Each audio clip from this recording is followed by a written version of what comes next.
Hey, hello everyone. Hi. Welcome to our wonderful Mass Effect game here at Valdrianth's channel. I hope you're all well. Um, it is actually becoming a balmy 13 degrees C here, so basically summer in Scotland. Um, I will introduce our game in just a moment. I would like to first let my team here introduce themselves, the wonderful crew of the Myrmidon. Um, to start us off, I am Emmer Hamalu on the internet, use she, they pronouns, and I am the Galaxy Mistress for this game. If my players could take it away, please. Who are you? And who are you playing? Order. I'll go. Hey everybody, Pope here, Pope World Build on the Twitter, Pope World Build on Twitch. Happy to be here with the Myrmidon crew playing Victor Caveman Grace, our human soldier pilot. Both of us use he, him pronouns, and there's a lot to catch up on and a corporate planet to get to. Hey everybody, it's Master Poet here again, and I'll be playing Erdnot Char, our crabby Krogan. He goes by he, him pronouns, and yeah, let's get it going. Hi everyone, I'm Kay or Kay Phoenix, they them pronouns. I will be playing our ship's doctor, Dr. Selenu, who is an Asari with an Elcor parent. She likes to help out, but she's a little socially awkward, so let's see how it goes with this budding romance with Char. Hi everyone, my name is Satan Orlis of Vamp on the interwebs. I go by any pronouns and I'll be playing Captain Rilo Rasul, who goes by she, her. She definitely knows exactly what she's doing. Don't worry about it. And finally, I am Obadiah, also known as Shinobi, but here I am playing Diamant Pakis, trustworthy, reliable quartermaster, Drell, and specialist in keeping situations entirely under control. Yeah, these things all sound perfectly true. Um, these are my wonderful crew. Last session, Captain Rella was awful quiet. um, A lot of but thinking to do. yeah, a lot of thinking to do. You know what? She's just trying to take things seriously. Um, the crew had a bit of planning to do. They were trying to figure out how they were going to be approaching this task where they need to bring some certainly very legal shipment past security and to a contact on the other side by the name of Erica Landell. Um, Perhaps to take out further employment once they got there. It was paying well, as often corporate stuff tends to.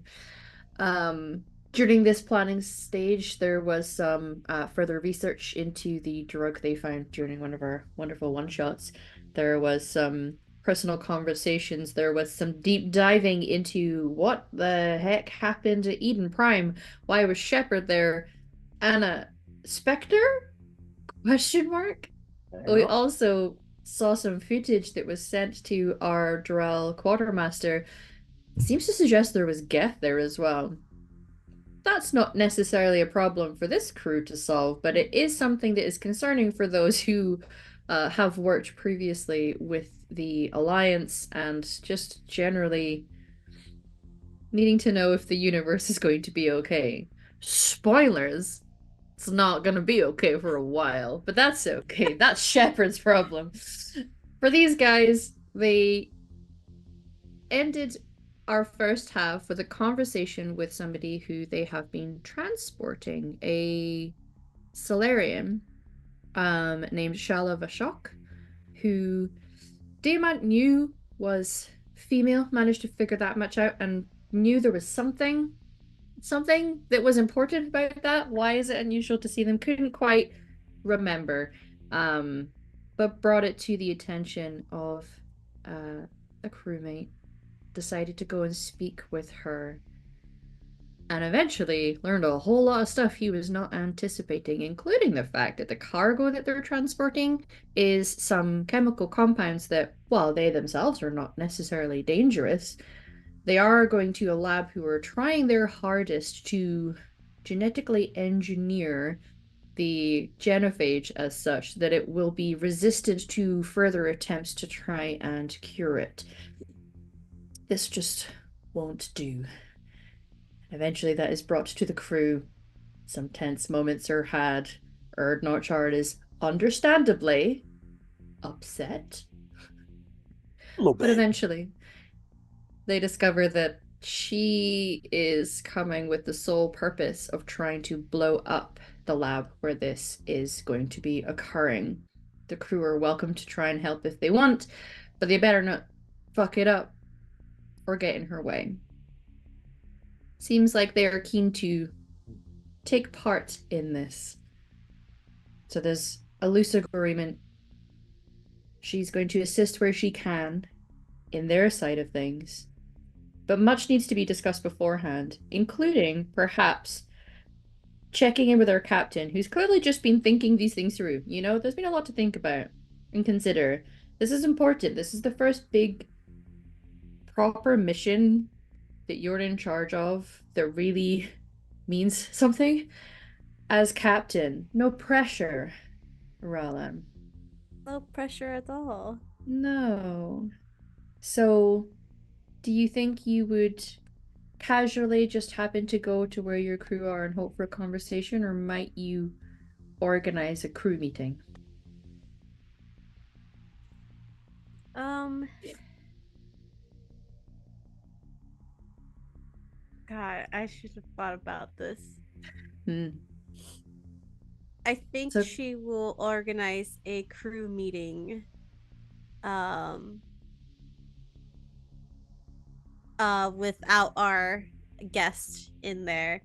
Um, to get everyone's thoughts. mhm. So I would have Prism call another crew meeting. Yeah. Yep, there will be a notice that goes to personal devices rather than to the ship as a whole.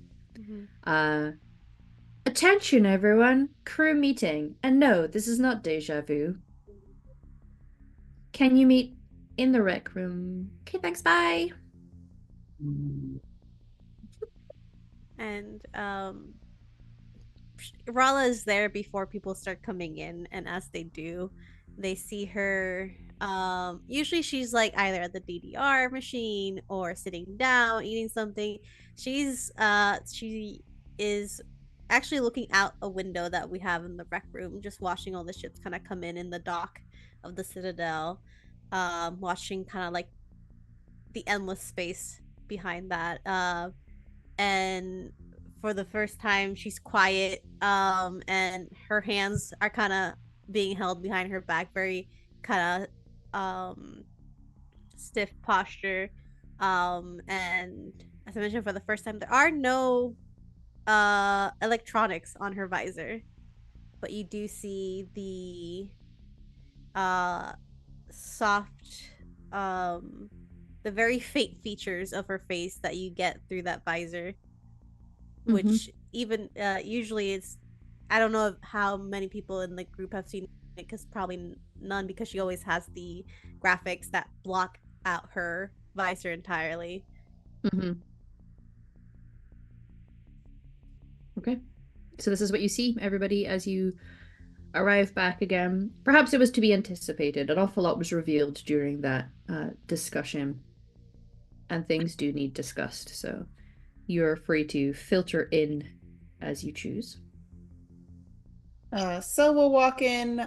She's not wearing her usual like jacket that she has. She's actually wearing a tank top because she was packing up things to try and get it all organized to move down to Char's area so that she could spend time with him down there. She walks in, notices Rala, and then says, with concern, "Are you all right, Captain?" I think it'd be concerning if I was alright with everything that has been revealed. Perhaps.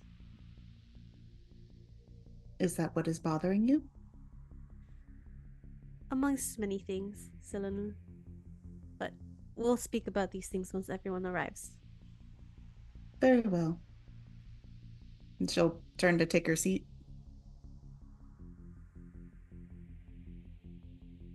Caveman walks in, chowing down on some lo mein that he made for himself. Um, like jackets half open, just like obviously was not planning on having yet another meeting.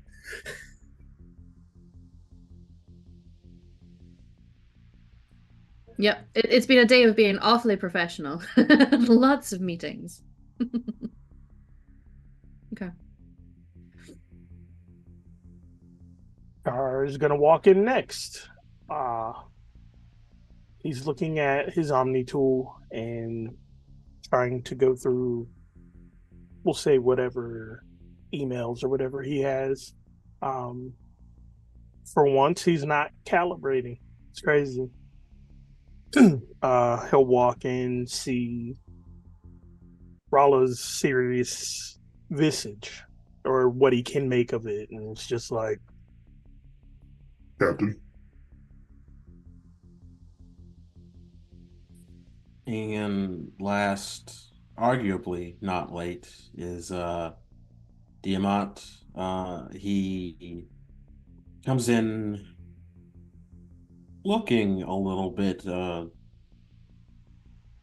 you might not say tired, because he's the kind of guy who works to not exactly on his appearance, but to appear a certain way. So he conceals discomfort pretty naturally, but he's been up, he's been moving, he's still got things on his mind. Like his Omni tool is open, he's looking at it, but he's not actually doing anything with it as he walks in. And he looks up at Nrala, and his head tilts a little bit. And he closes the window that was open, and uh acting like closes the door behind him, just leans up and leans back against it.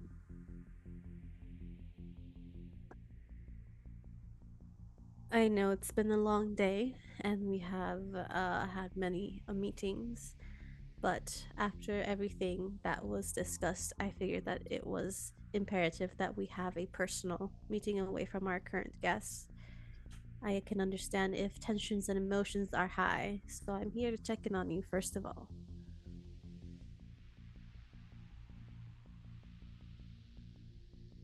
We're And carrying mhm.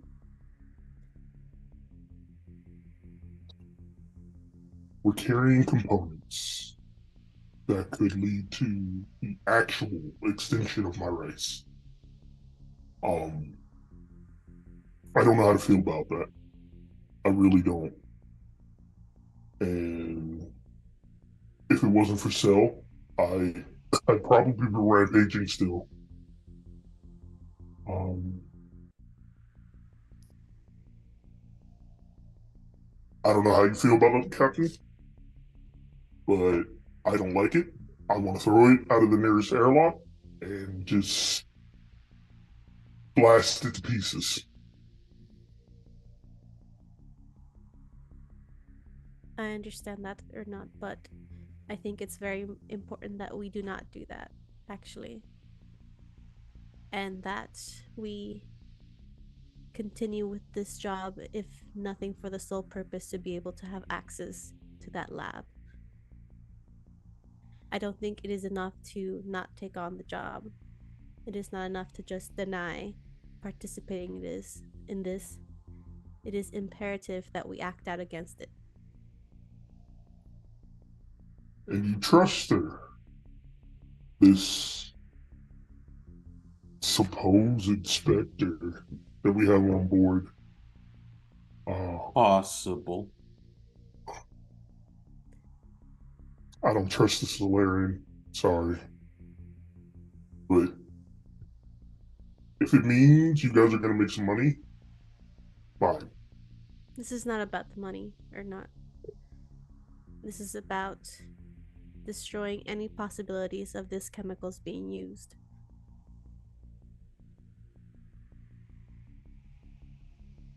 But what else is it really about? You're not telling us everything, obviously. Obviously.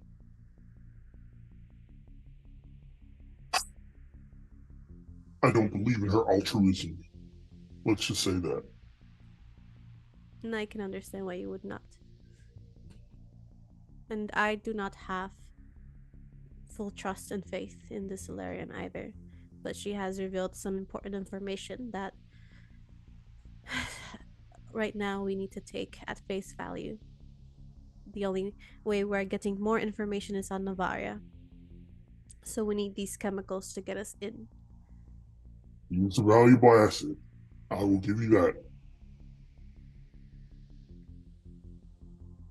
I promise you, Erdnut Shard, that these chemicals will not see the light of day to be used. I appreciate that, Captain. This is no longer about money or job. This is about our crew and our family. You're right. So if anybody's worried about getting paid for this first job, which it's very possible we will not, I do not care. If that is your main worry, then you are welcome to leave my ship.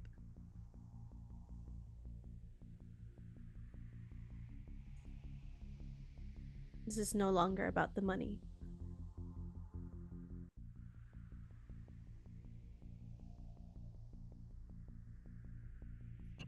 I'm just gonna lean back.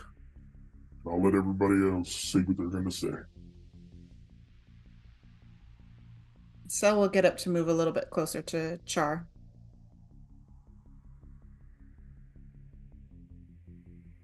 She doesn't have anything to say, though. She doesn't have anything to add to that.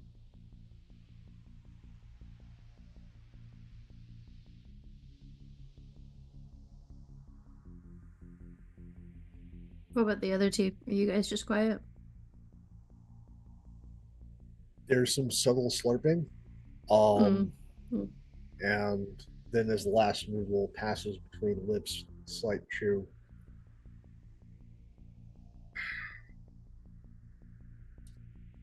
If I run her fast, we can get to Novaria in about 2 days. If I run her standard into the week, depends on how quickly you want to get there. Once there, we have to get all of us plus our guest through security. Though, see, she seems awfully keen that she can get there on her lonesome. As for the rest of us, still need to hammer the finer details out. But once you guys are past security, I'm heading back to this bird because when you're ready to pop the cork, I need to make a hot drop to extract you. Now, our guest seems to have a list of places to go after this is settled. But we probably need to figure out where we want to go and probably lay low for a little while. Because the corps are going to be feeling awfully paranoid about what we did. It's not going to matter that the morality of our actions, in fact, it might actually play against us.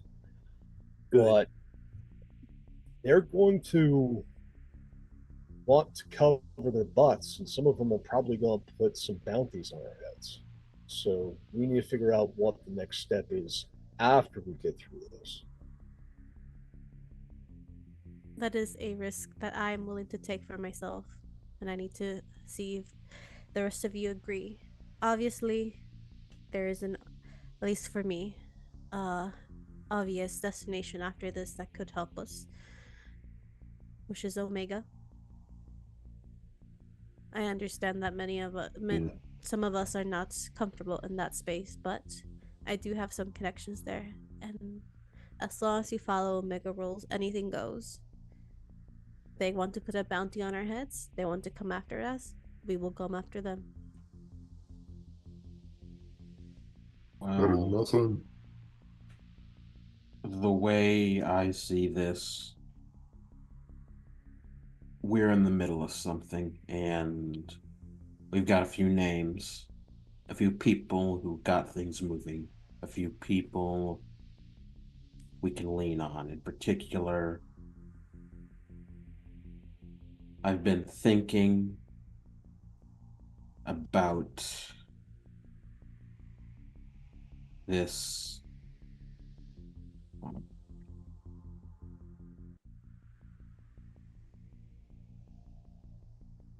human.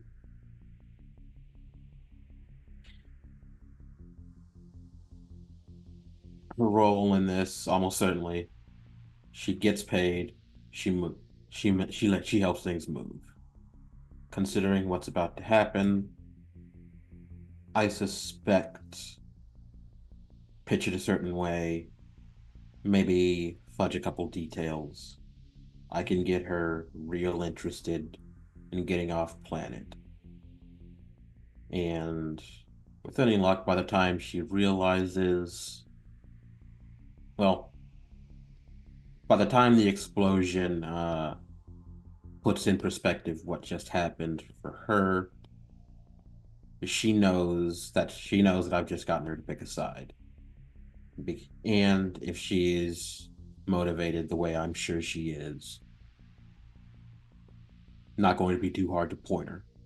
And once we've got her pointed, that means we're moving. Maybe might mean I have to figure out something to sell to the shadow broker to get some cover. Maybe I have to confirm whether or not our guest is a specter proper. But we're not gonna give me some room to work, and we're not gonna be burned after this. Mm-hmm. We'll be able to fly where we please. Maybe not. No, maybe not if we please to hang around Novaria, but Mm-hmm. Then, pilot. I did not see the need to push this vessel to the furthest it can go, but I will like to get there before the average time that it takes to get there. Okay. If anything happens, it'll give us some time to arrive unannounced, but enough time to plan before we get there. I'll Whatever take you a need. quick out, get her through the first jump, and then once we're in the nebula, I'll take her nice and easy. Good. Our quartermaster. I will need every ounce and every channel of information that you can get to not only find information on our Solarian guests, but on the person we are meant to do this drop off to. Anything in their past, anything important, anything that does not seem important, whether they take 3 coffees a day or they are part of a secret organization. I need everything and anything you can get your hands on. We need to be prepared. orders received. Doctor, Yes, Captain. I want you to take a look at these chemicals. Getting there and blowing up this lab will not be enough. We need contingency plans. If our only way to get out of this alive but succeeding is to drop off a defective package that will not work, then we'll have to do that. I need you to research these chemicals and see if there's any way to make them render them useless for what they need. I've already instructed Birdie and Prism to help me with getting past the security in order to scan the chemical compounds within the crates. Good. I will be doing research on any and every security protocol on Novaria. Anything that will get us through with the odds on our side. What we can mess with, what we cannot mess with, what can be tampered with. Or not, Char. Aye, Captain.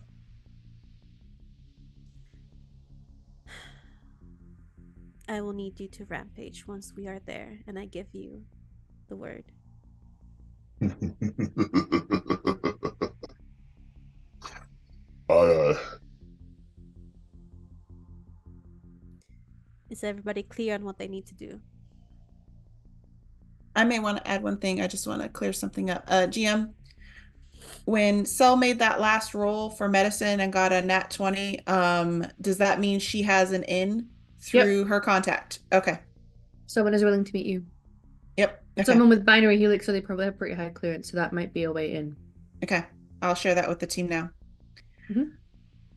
I have been contacting someone within the complex who now believes that I hold information that is valuable to them. I may have a way in through security. Is Oh, that yeah. somebody you could pass information along to? Let me act as intermediary so I can get them to do everything we need. Of course. I would be very careful what you send to them. Understood. They believe I have information which is false, but incredibly believable. That is how we have our in. Like Diamond actually like relaxes slightly, like, okay. Yeah, no problem. Yes, I lied to them, but they took the bait. Of course. Good work, so. Of course. Galaxy Mistress, GM. Yeah, fair. This container in which these chemicals are in, I will assume they are very secured. There is technology within it. Is it possible for me to study this crate in a way that I could open it so the doctor can take a look at the chemicals and then put it back so no one knows it was tampered with? I would say yes. There was information given last session that I will kind of posit to you as a choice. It was suggested by Prism that in order to get past an exceptionally highly secured Solarian package, you could ask your Solarian guest if they have a way in. So Rala can try to do it herself with a higher DC. Or you can approach this person, perhaps to get other information, but also to see if she would be able to get you past the box. She seemed confident that she could when she was having the discussion with people. Your call.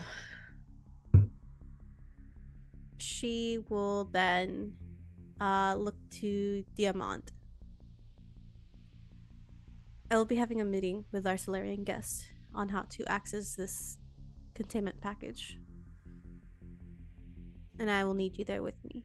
I know your skills with insight and extorting people are beyond what any of us here have.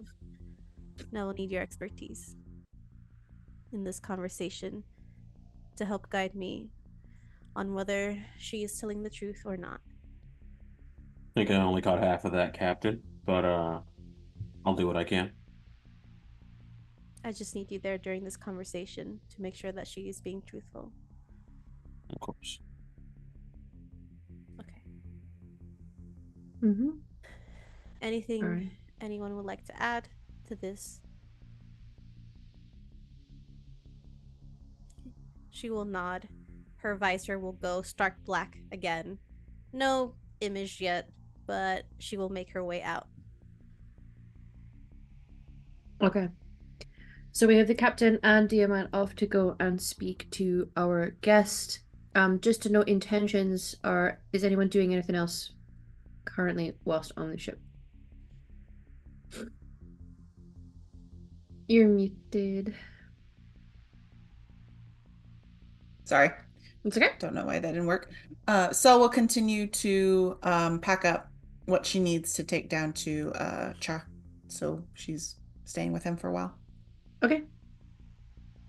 I'm going to, once we get through the first jump, hop on Exonet and try and find out everything we can about our human contact that really wanted these chems.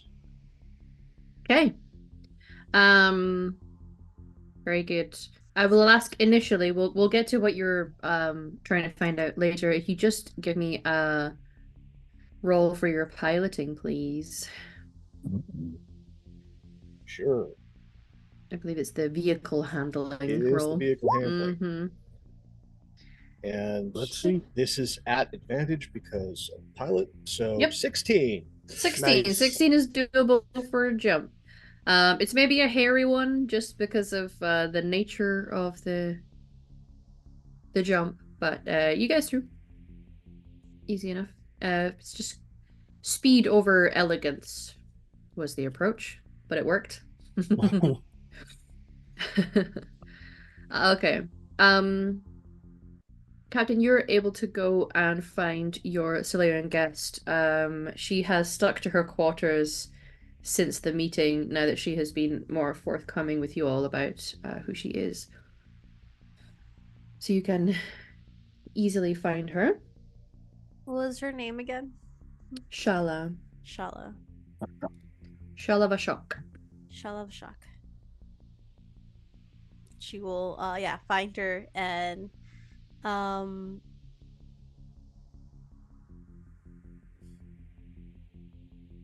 knock on the door. Mm-hmm. Eventually she will open. Around a foot taller than you. Maybe just a bit over. Her visor is still stark black, no graphics on it. She's standing very proper, almost militaristic in a way. Miss Vashak, may I have a word with you? Of course, Captain. Would you like to come in, or shall we go somewhere? This shall do. Okay.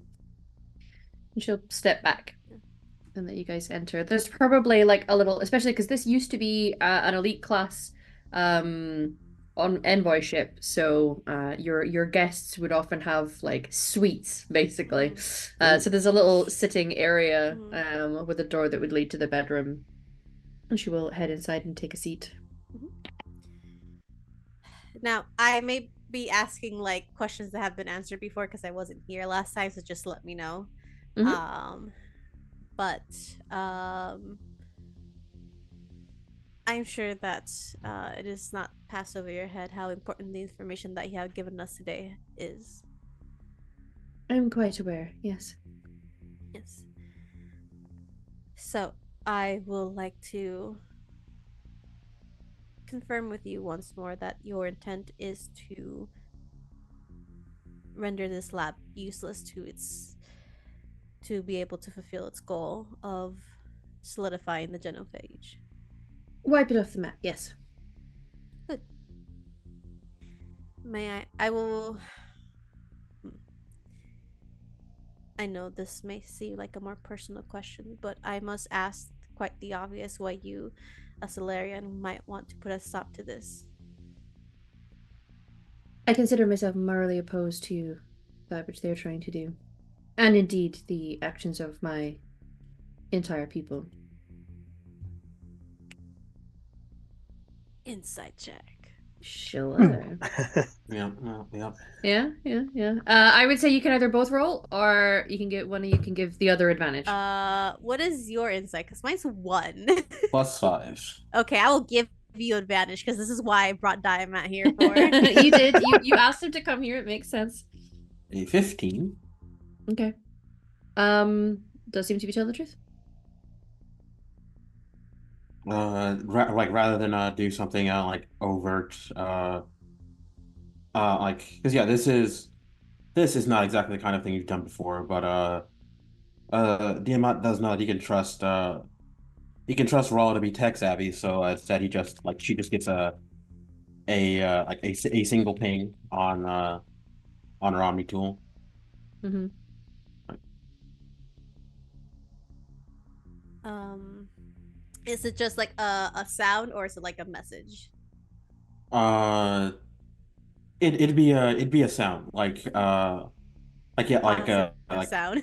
yeah like oh well Like a not WhatsApp the kind of message. thing that would play play out loud like over the speakers, but Hmm. Yeah. something Raleigh would There. just hear. Here in her. Hmm. Yeah. Hmm. Yeah. Okay. What are your plans on getting to this lab? I am going with cargo that has modifications that I have, in fact, created, and I'm going to find a buyer. Once I'm there, I have my means of getting to the lab unseen. All right. My aim is to break down the communications primarily between the base and the lab, and then once inside, I will be breaking down their communications between each other. They will have a private network, I suspect. That would make the most sense. I would like to offer my crew's help in your mission if you accept.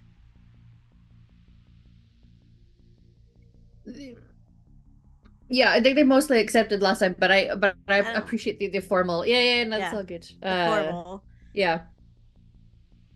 in a more formal manner.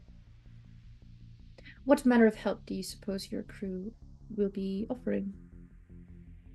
We have a variety of skills at our hands. I myself am quite tech savvy, though I'm sure that our skills may be different.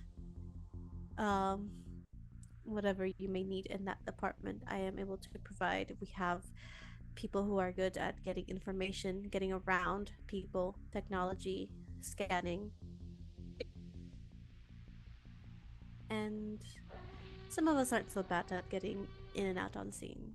Bonus to the captain. And if you are going in there, you will be facing a fight. And having more numbers on your side will be helpful. I do not intend on fighting anyone. I intend on getting in unseen and then rigging it up to blow. That is your intention, that does not mean that is what will happen. Especially once their communications are down. I suspect they will have several security protocols and protection.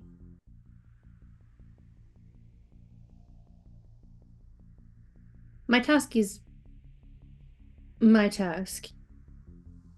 If you wish to find your own way into the lab itself, I could perhaps facilitate from where I am. I do not plan on walking corridors. I understand that. We would like to see our way to it if possible. As well, I would ask for your help on accessing this package, this containment unit for these chemicals, if possible. Prior to landing, you mean? Prior to landing. All right. We may have our own way in depending on the person who is picking up the package. And if the package does need to be handed off, I would feel much better knowing that its contents have been rendered useless. It is important that they're receiving what they are expecting. Otherwise, you will be made. I know.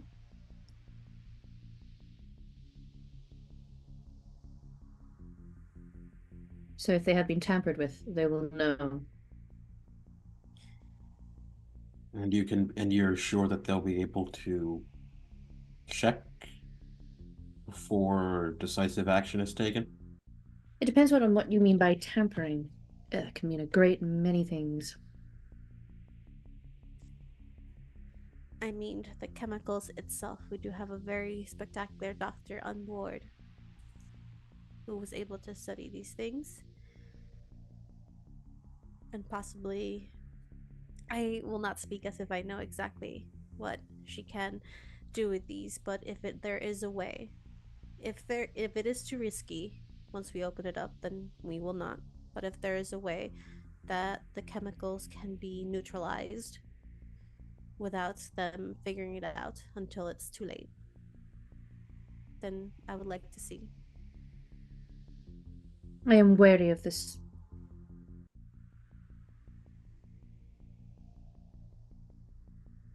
I do For not good know reason, I'm you, sure. and I do not know the talent levels of who you're bringing or what you're proposing for tampering. If this in any way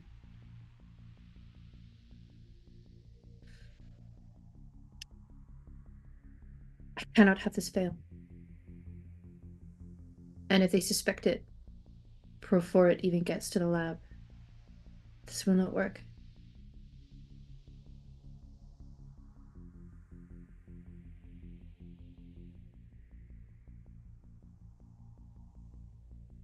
Depending on the things which you are proposing, you are essentially setting up either you damage these chemicals as inert and unable to be used, but the lab remains intact. They could get more. I'm aware, but time is a valuable thing to have in these situations. If we can get the package into the lab, all of it will blow. My intention is still to get this package into the lab. And if in your expertise you do believe that any tampering whatsoever, if you are 100% sure that any tampering at all with these chemicals or the package itself will cause a failure, then I will take your suggestions into consideration. And I will leave it be. I know this is not the only package or canisters of this chemical in the galaxy. But time is time, and it's valuable if we gain more of it. This is just a contingency plan. If things go tits up, as the humans say. They do have the most uncouth of sayings.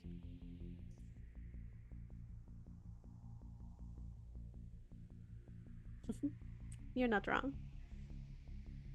I'm not entirely sure what a person can do to 50,000 canisters, but I'm not sure to call into question the talent levels of your crew. But if this is scanned and proven to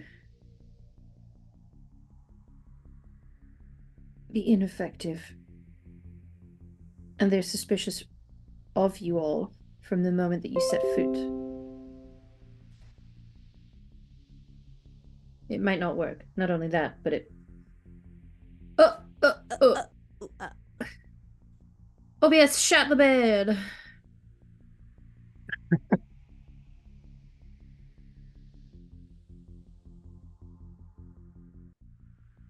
What's happening? What's going on?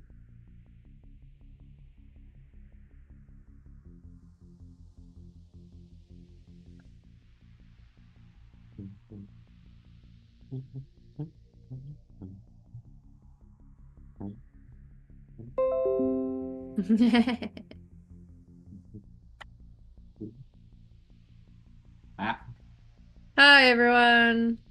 Apologies for that. Our pet hijack, Pat Sajak, got into the wires and started chewing on things that he shouldn't. Damn it, Pat. Carrying on the conversation, and for anything that may have been missed during OBS's little hiccup there, your Solarian guest is concerned because depending on what we mean by tampering with all of these canisters, it could raise suspicion when you get in through the gate and things are scanned. Tampering is vague at the moment, as we do not know how these things are packaged, contained, what's inside completely yet. If we open it up, realize that tampering is much too risky, we close it back up. Would you object to me being present for these? I would like for you to be present. I would like your help in opening this package. All right. I can agree to this. All right. If you are truthful in what you say, your advice and viewpoints will be very valuable in this situation. I can admit to that. It would be a highly unusual thing for me to lie about. The galaxy is full of highly unusual things.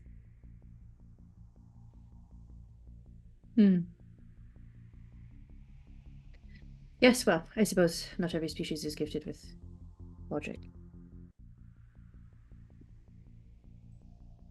Mm-hmm. Excuse me. All right. Well, do you wish to go and do that now? Yes, the sooner the better. We shall be there on Novera before a week's end. Very good. And she will stand up and follow your lead. This is your ship. To head down into your cargo hold. Would anyone else be present in this area? Would you say crew who are not currently in the scene? Yeah. You might find Cell moving back and forth with stuff. Selling char, moving boxes. If you see that they are heading towards these canisters, it is up to you whether you would wish to pause and go over to see this or carry on your task of moving things. Cell will be greatly interested in what they're doing, so she will come over to see if they're doing what she thinks they're doing. I think honestly, if we pass them by, Rallo is gonna kind of give them a head nod for them to come with her. Okay, that works too. Yep. So we'll put down boxes and kind of place herself a little bit between Char and our Solarian friend. Smart move. Just a smidge. Just a smart move. Just a little bit. Diamant's actually like he followed down like at a distance, like in part because like as soon as he was like watching and realized where all right, let's keep an eye on this. Okay. All right. Well, as you get down and you get to these two containers, there's the initial container that a lot of things get shipped in that you're able to just kind of open. It opens the way that any of these do. This is one of those generic things that most shipping companies have to deal with. Within, there are two fairly sizable crates, essentially. Quite high tech, very obviously Solarian made. And for all intents and purposes, it wouldn't be necessarily be clear that there are mechanisms for opening and unlocking and what have you, intentionally. So it looks pretty smooth and sleek lines, as a lot of Solarian tech is. But as she goes in, she seems to know an area to push that sort of causes what is that sort of clean, crisp white metal to illuminate behind it, and you can see lit up essentially a keypad that responds to touch.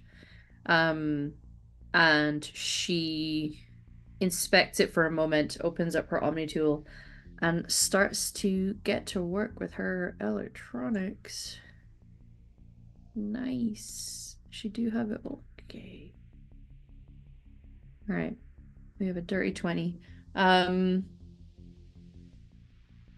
It takes a minute, but it feels like this is despite the fact it's taking a while, it's still an impressive amount of time for something that seems to be quite advanced. Raleigh, you're able to kind of figure this out. You also are an engineer. You are adept at using electronics. You've probably had to encounter Solarian tech before, and the really like high-end Solarian Special Forces stuff is it's almost like unnecessarily advanced, you know? Like it's just It's just the way that they're kind of built. They're particularly science-minded as a species, so um, it's you can watch and pick up kind of the patterns of what she's doing. Mm-hmm. Um, it might help if you see she's using techniques that you're aware of. Um, she's clearly very skilled at it, and eventually will start to dismantle a section towards the bottom that opens up to have a separate panel that she's then able to kind of hack into. Um, and eventually, what she's doing down at the base of this crate, you see it kind of lighting up sections at the keypad. Mm-hmm. And eventually, there's that sort of satisfying of pressure being released. And the lid will elevate itself. Contained within this one appears to be with some refrigeration tech inside of it, keeping cool various containers. They're the really big kinds that are holding vats of stuff in a chilled nature. There appears to be 9 of those, and then there is a section at the back that is smaller that seems to contain smaller samples of things in a structured case at the back.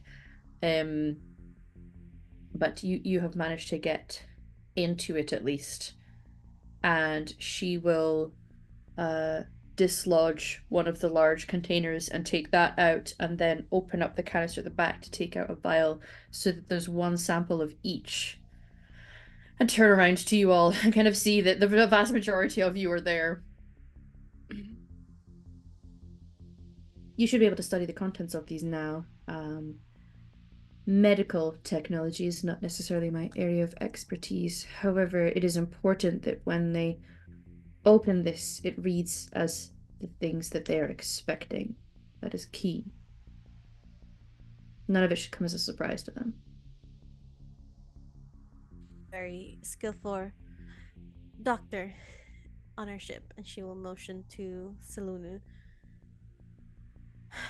Mhm. Would you like to take a look at these contents, Doctor?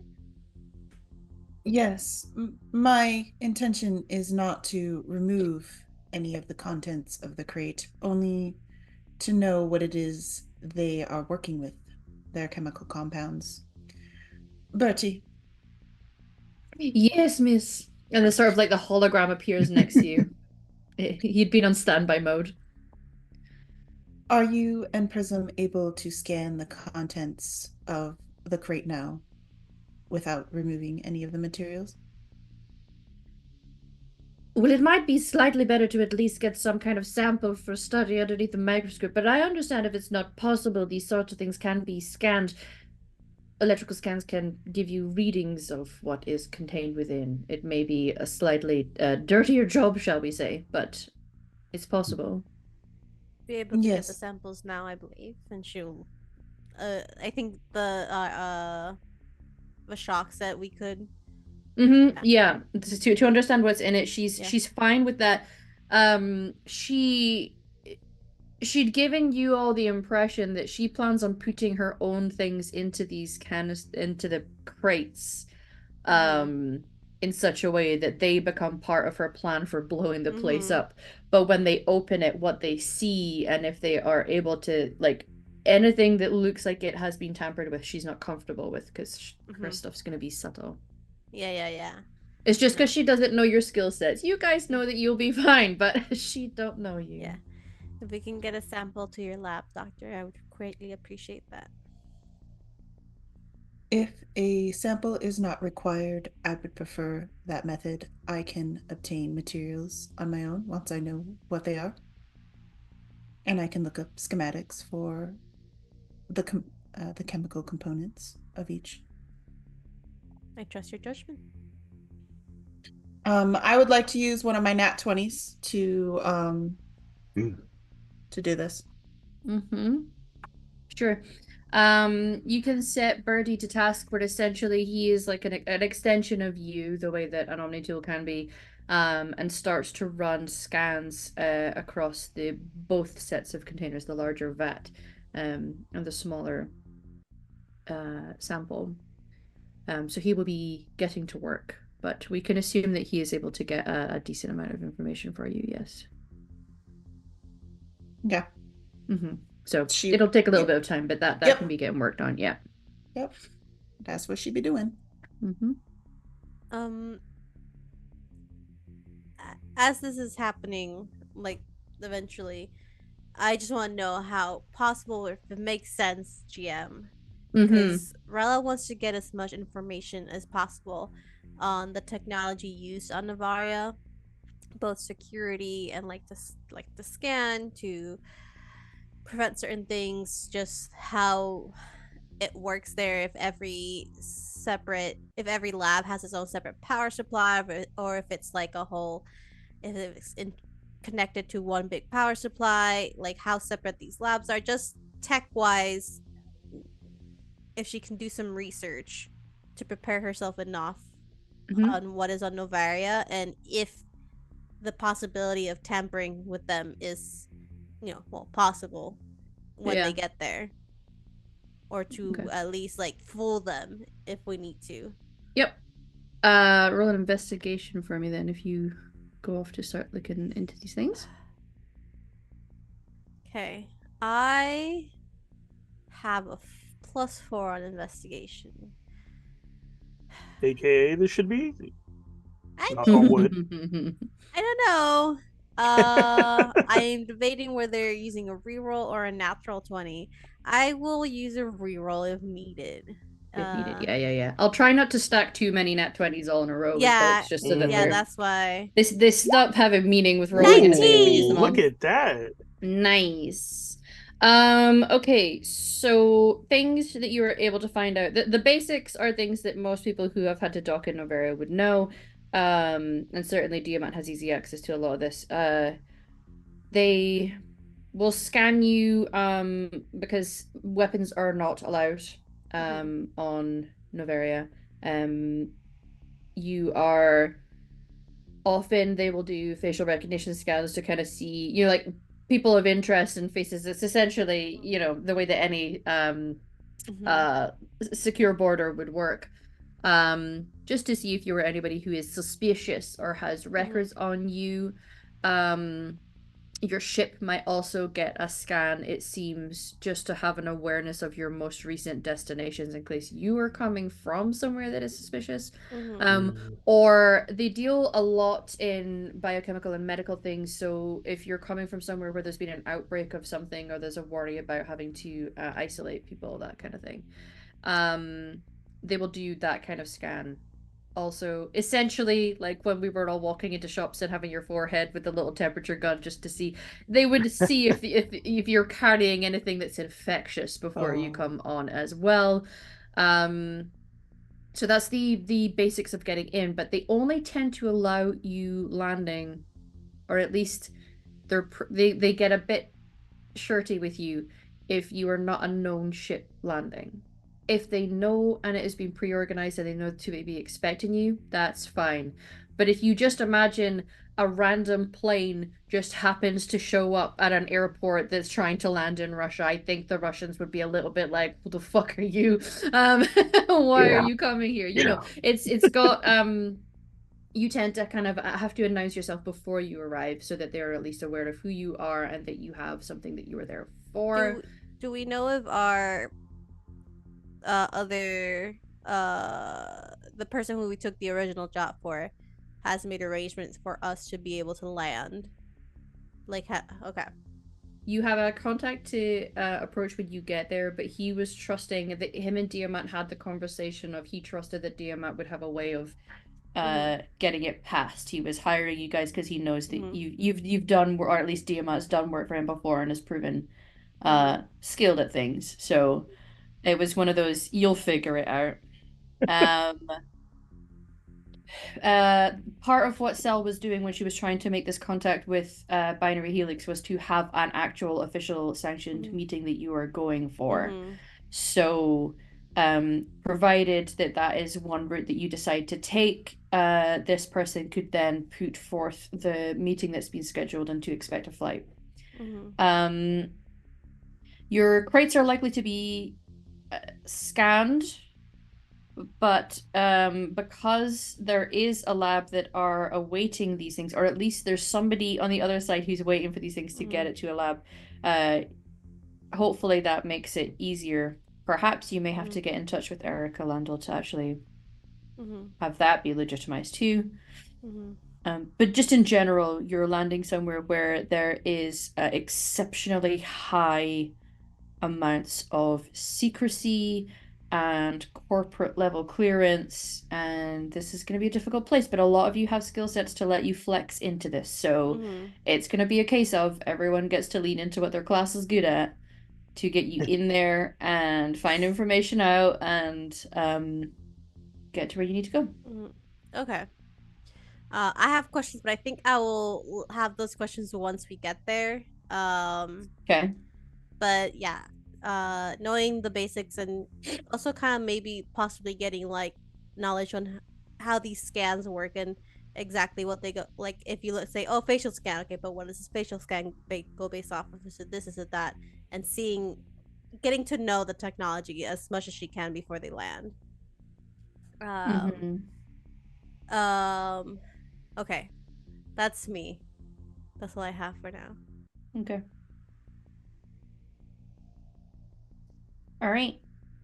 While that stuff is kind of going on and the scans were happening, Shala is continuing her scans and her work with these crates. Now that she's actually in here, it seems that she's kind of inspecting, and certainly the bottom sections. You see her opening up another section around the corner that seems to lead to a section underneath it, where perhaps there's some mechanical things that are going on. Mm-hmm. And she's just kind of getting a bit of a better idea of what she's working with. But she's busy doing that while you guys are doing your own thing. Okay. Um, unless anyone needs the captain, she will be kind of looking at what Shala is doing, but eventually will be doing her research in her captain's quarters. That definitely were not used last session. I'm sure if anybody did something like that, Captain would be Mm-hmm. notified post haste, and Yeah. Yeah. yeah. Yeah, they had Very very, Yes, very yes. legitimate reasons for doing it. Don't worry about it. It's fine. Mm-hmm. Mm-hmm. Let's just hope Prism is on my side. Let's just hope Prism knows the score. No Prism score. Prism may or may not have helped him get in there. Prism. Mm-hmm. Okay. Anything else people are doing currently? Okay, so yeah, once as it becomes like, quickly clear enough that that there certainly like is not a disaster, like, he's not gonna have to Mm-hmm. step in, cool tempers, anything like that. Yeah. Uh like yeah, Diamant's going to just like felt like fade in the background, eventually get take an elevator on up out, and it's going to start yeah, just reaching out, like Cell's contact. He's gonna, like, posing as like the secretary whose job it is to the secretary slash security consultant, like, the person whose job it is to Yeah. vet and set up meetings. Okay. uh like yeah, reach out to that contact. Yeah, yeah, my superiors expressed has mentioned expressing some interest in a meeting. I'd like to schedule blah, blah, blah, blah, that kind of thing, as well as reaching out to Eric Landell. uh Mm. uh yeah, a mutual contact has mentioned that there might be a profitable future between us. I just want to uh since circumstances might imply that our schedule on Novaria might be tighter than anticipated. uh I wanted to make you aware of that, and if that might affect certain projections you had for the future, like to get together to perhaps develop alternative plans. hedge bets as it may require. Hmm. Okay. And on top of all that, I want to then Mhm. start uh one thing I will say is I kind is like as is like as Diamant's doing this, he kind of wants to make sure he's like working around like people he knows are associated with Ravik, so it doesn't get back to him immediately that he started like looking into Erica the way he is. But yeah, he wants to like look into this like what's her reputation like like Novaria is traditionally a sorry dominated like what's this human doing, how much influence does she have, like Hmm. whose pocket is she in. Okay, okay, okay. So the two emails will go off. I will get to the replies in just a second. Can you roll me, I guess, investigation, as you start to do a little bit of digging on Miss Erica. All right.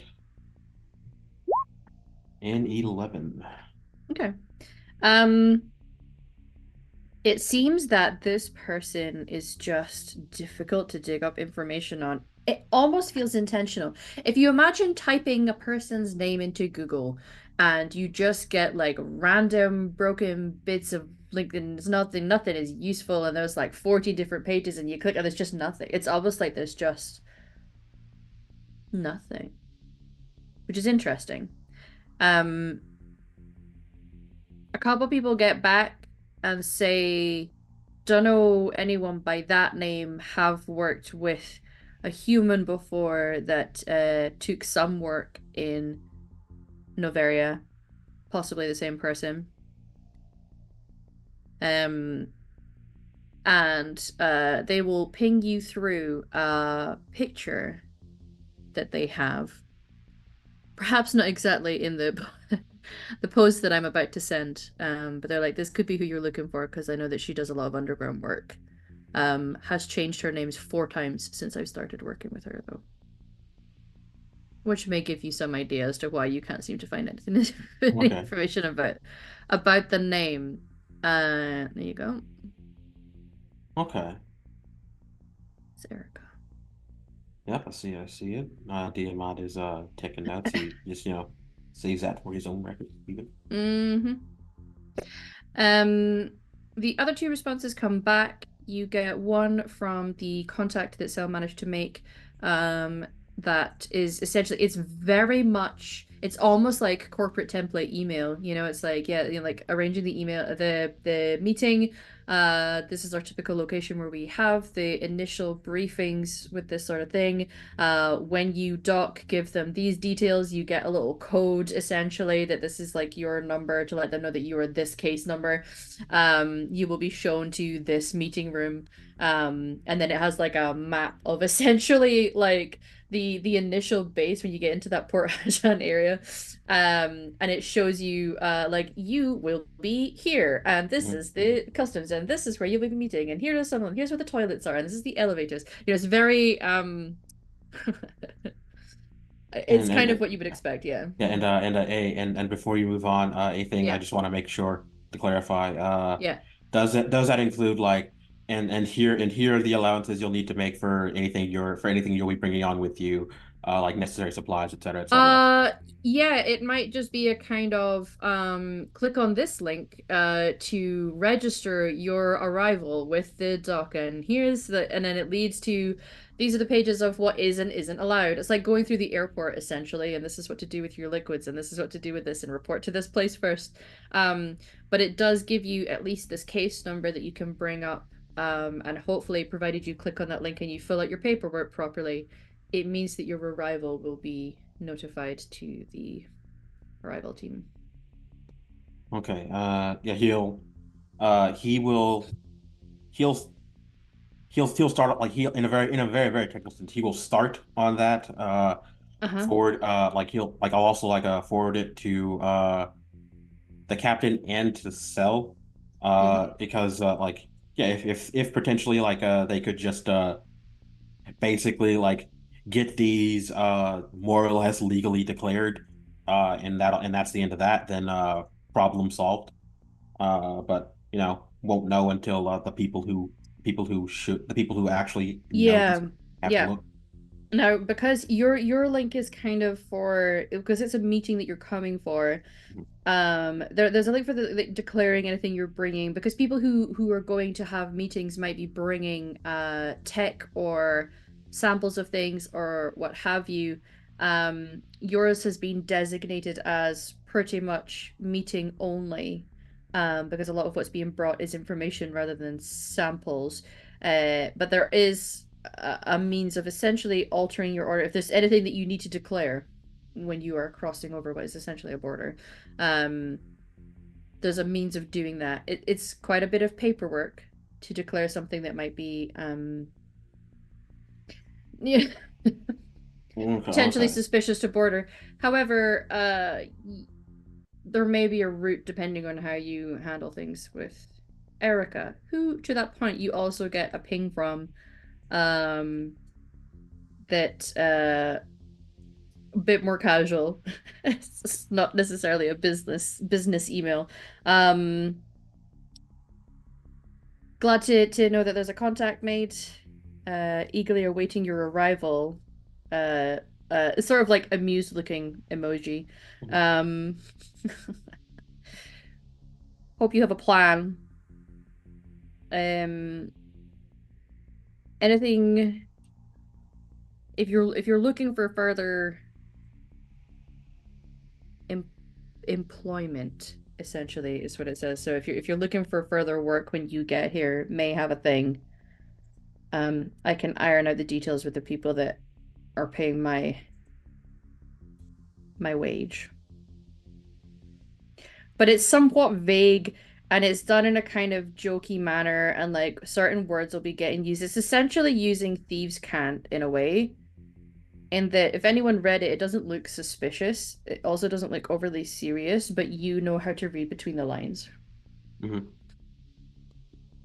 Yeah, and so okay, yeah, doing multiple things at once. One thing he will do is he'll reach back out to like the official thing. Mm-hmm. Of course, we'll get back to this shortly. However, the client does require the use of preset customized lab equipment.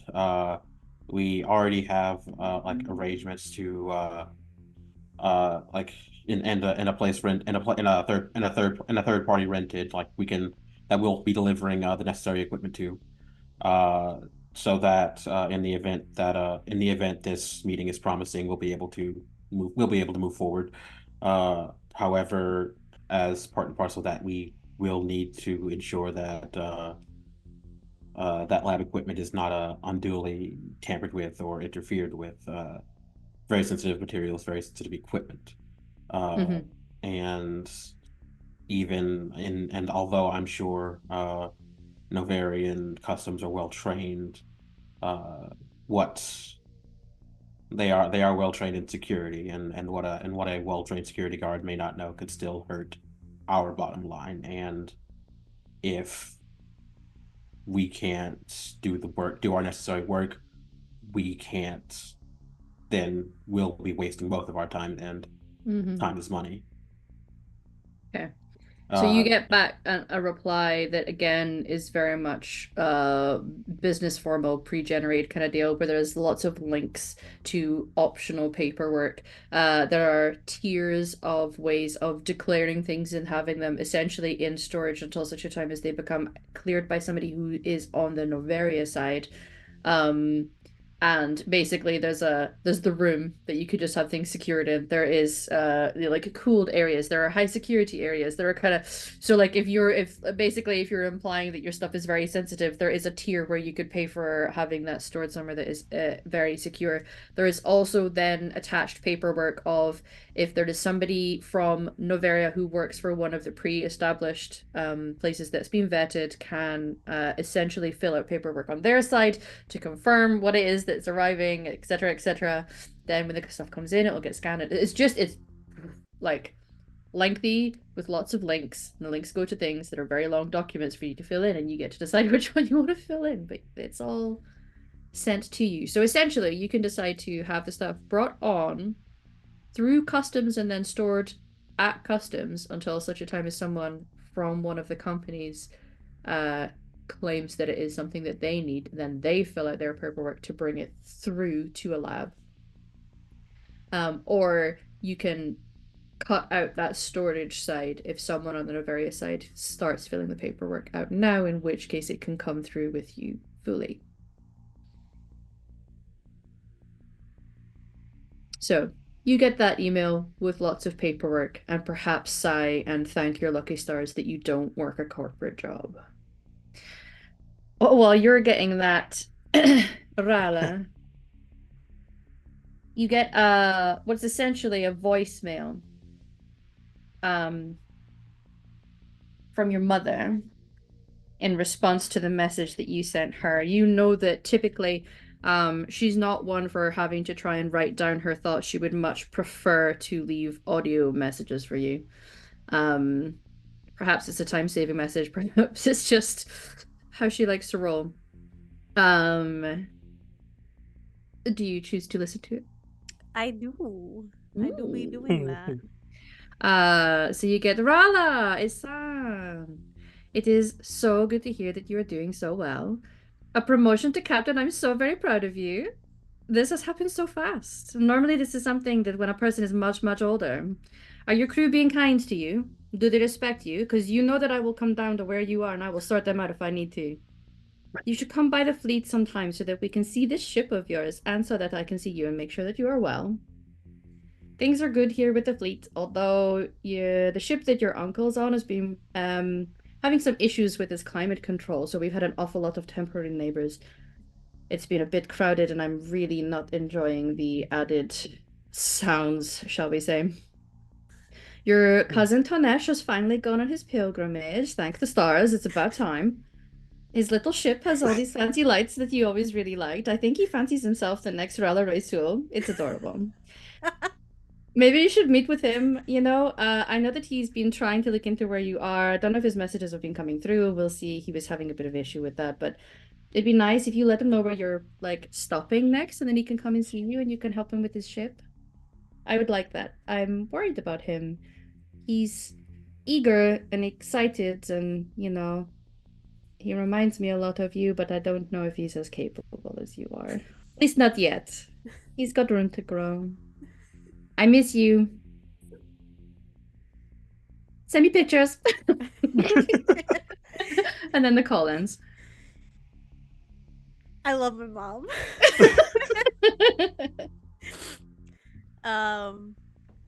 Once she hears that, she will prepare a reply, but she will also actually will reach out to her cousin, see if she can find him or connect with him some way. And just if it's like a message or voice message or anything, it will basically be like, "Hi cousin, it's Rala.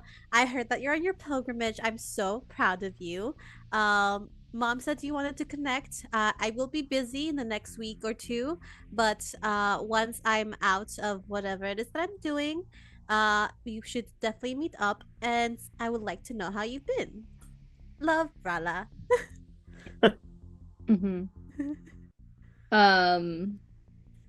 Okay. I'll write that down for you. No, it's fine. I know. Oh, good. You'll get a text from him, that basically says, "Would be great to actually have a call. Call me soon, question mark. Been trying to pick a place to go. Would appreciate the help."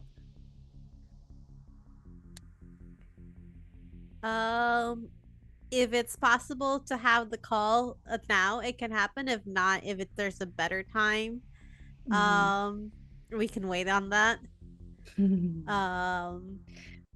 That's fine. Well, you can receive the message, and it's quite clear that What are the vibes? the vibes trouble. are well, you you know that he could be a bit of a trouble magnet sometimes, and there's a reason why he was quite late on his pilgrimage, because everybody kept telling him he had some growing up to do before he did it. So the fact that he's actually out and is looking for your help, yeah, maybe a check-in would be good. Perhaps before you throw yourself into the um Dangers of corporate Navaria. shenanigans and bomb things Yeah. up and maybe die. Who knows? Yeah, Yeah. who knows? But as you Yeah. kind of contemplate that and smile at the message from home and hearing your mother's voice, we will go to break just now, everybody. And we can maybe do that call afterwards and get some fun cousin shenanigans before shit gets real. So we're going to be going for about 10 minutes to hydrate, stretch legs, go bio. I would recommend that you guys do the same. We will see you back here in about 10 minutes. See you soon. Bye.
Hi everyone.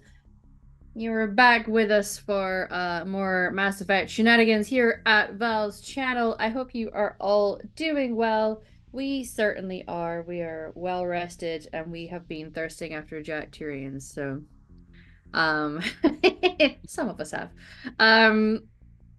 We are going to be diving straight back in. We are still aboard the Myrmidon on our way to Noveria. There are a couple things that people are addressing in the day or so's approach, including a little call that is going out. And yeah, Rella, when was the last time do you suppose that you spoke to your cousin Tonesh? Tonesh. Well, I feel like if he was a troublemaker, him and Rala did definitely get along. Um, so I think there's definitely been communication between them since she went on her pilgrimage. Uh, but the last time they fully saw each other would most likely be the last time she was at the flotilla, which would have been probably a few years ago. Mm-hmm. Okay.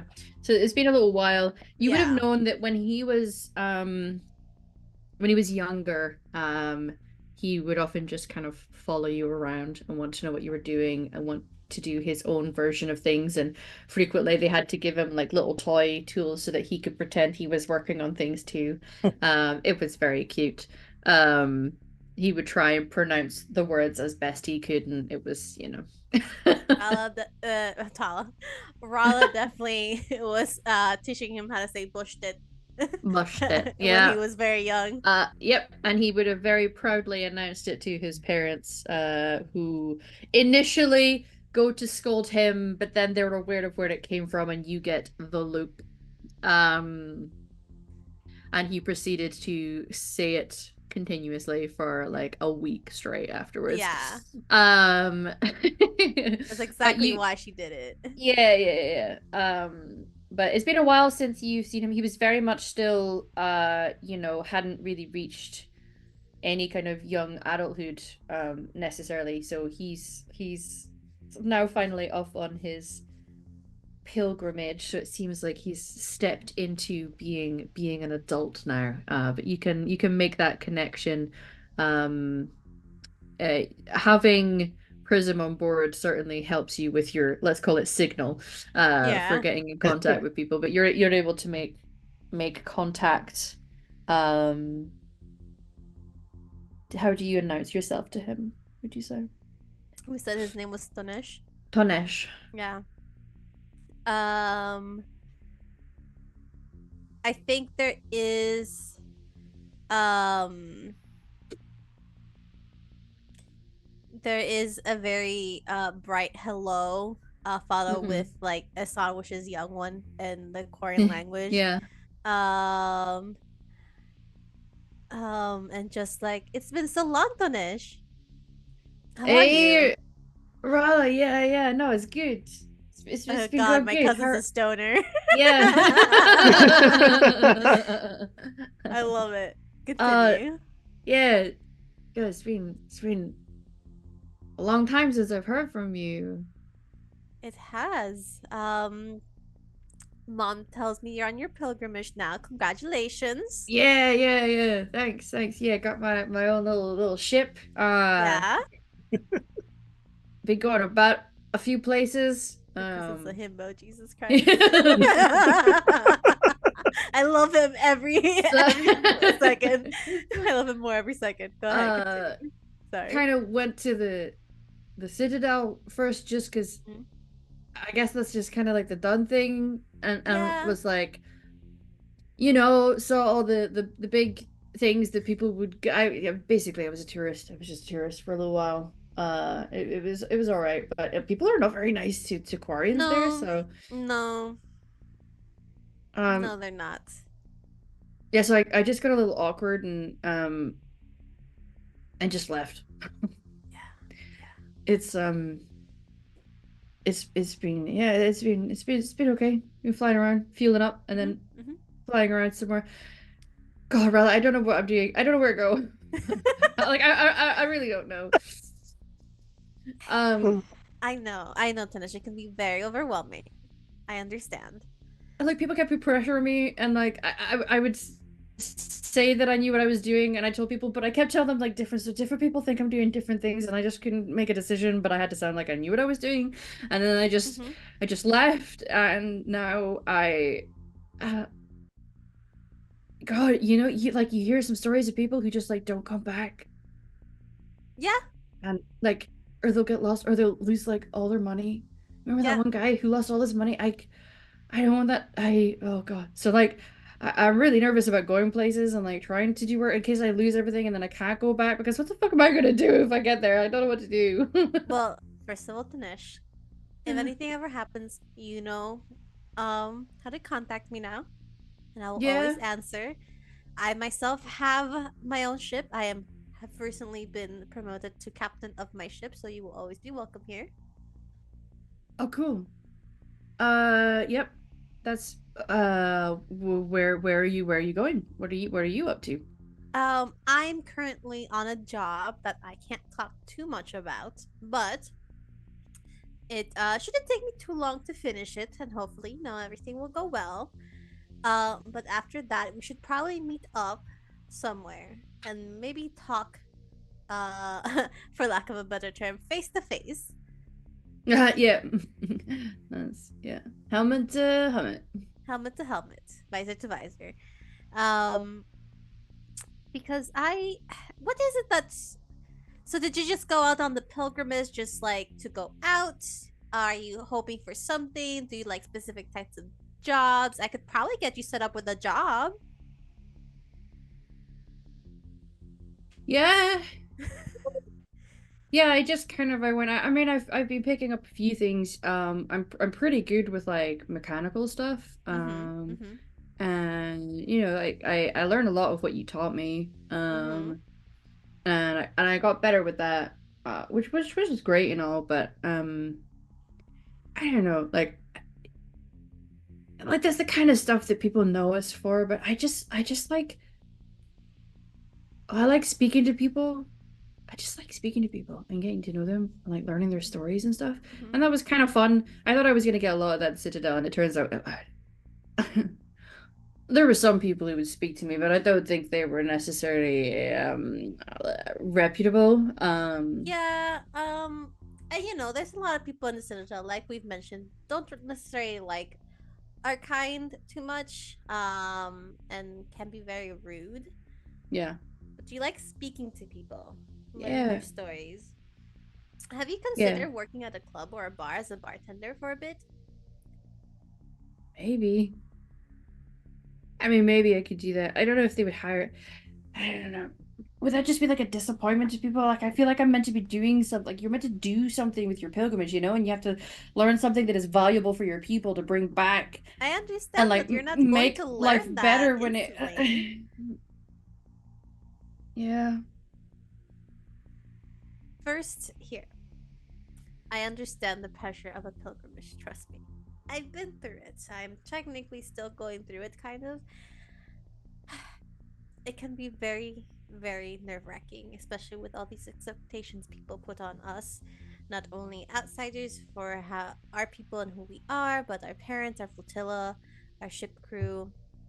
I understand it can be very, very difficult.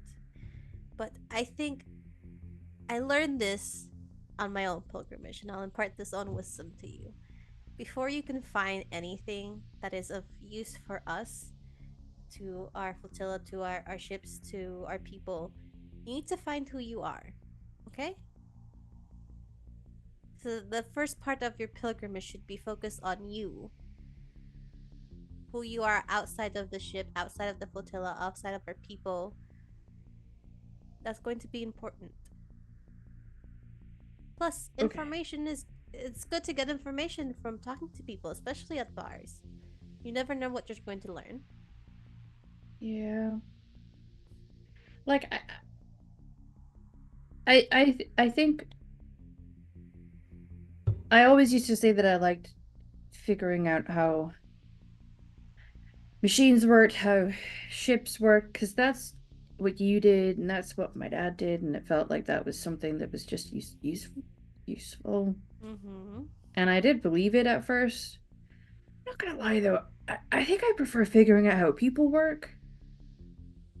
It's just really Okay. interesting, you know?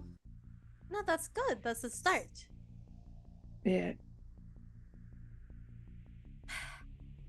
I Well, will ask around. I have some good crewmates who can gather information and have connections. Maybe we can get you set up somewhere first to kind of get to know how to talk to people outside of Koreans. People can be very different than what we learn within the flotilla. Um, so maybe just you don't even have to work at a bar. Maybe just spend some time around people. Um, but as a bartender, you get a lot of information on people. You get to know their deepest, darkest secrets, even more than their therapist. I will say. okay. It doesn't have to be that job, but think about where you want to start. Doesn't have to be somewhere big. Doesn't have to be a big shot job, or location or anything. And we'll talk. Yeah, once we meet face to face. Yeah. You don't have to do the whole Where? mechanic thing, engineering thing. It's not for everyone. Yeah, I guess. I just don't want to disappoint anyone. You're not. I think it is just as valuable to figure out how people work than how machinery works. Even more valuable sometimes. Hmm. Someone like Where? you could be very useful in changing how people view us across the galaxy. Maybe. I do have a sick outfit now. Can't Oh, wait to show yeah? you. Yeah. Dope. Yeah. Do you have them RGB lights? Uh, no. I need to get you hooked. You need to see my visor. We need to okay. I changed my visor. It's going to be great. Don't worry. Okay. Yeah, we can exchange notes on our Yeah. fits. Where should I go? Where should I head? Hmm.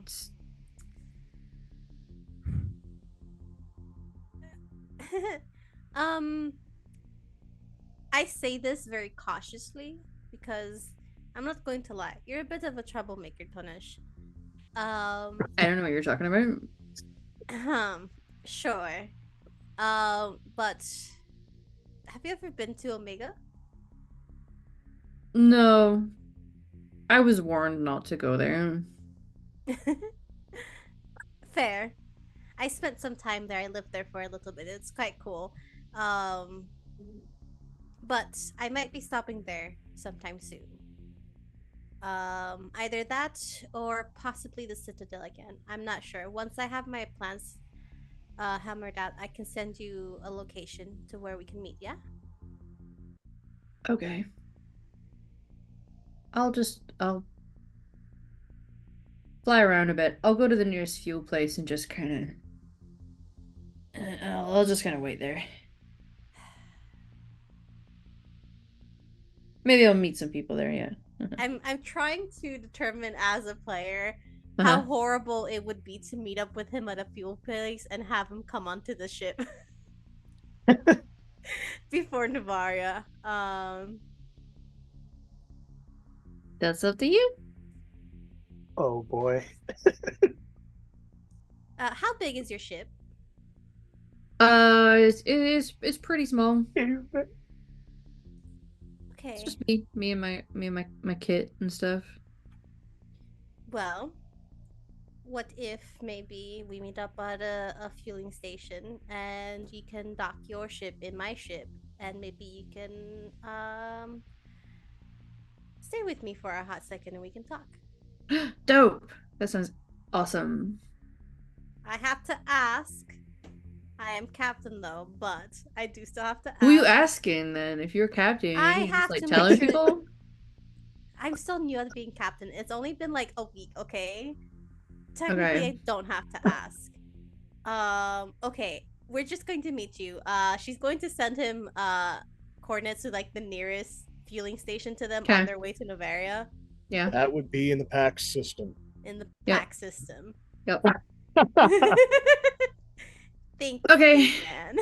I'll No, all okay. So all before she gives him location, all Caveman's gonna hear is like, "Caveman, what's the nearest fueling station to us?" Um, it's in the same system as Novaria. It's in packs. Like, do you want me to divert there? I thought we were already topped up. Oh yeah, I'm picking up someone there. Okay. Making adjustments to nav. Thank you. And then she'll like switch back to Tanesh. Okay, Uh. we'll meet you at this fueling station. Got it? Okay, yeah, I can do that. Okay. See you soon. Awesome. See you soon, Captain. Bye. Bye. And then she's gonna go on their personal intercoms like, "We're going to be picking up a new passenger in the next fueling station, everyone." What the?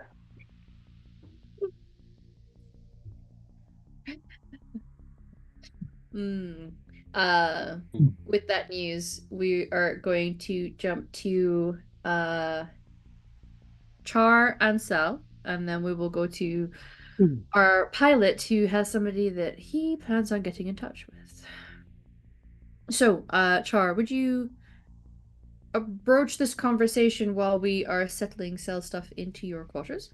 Absolutely. Hmm.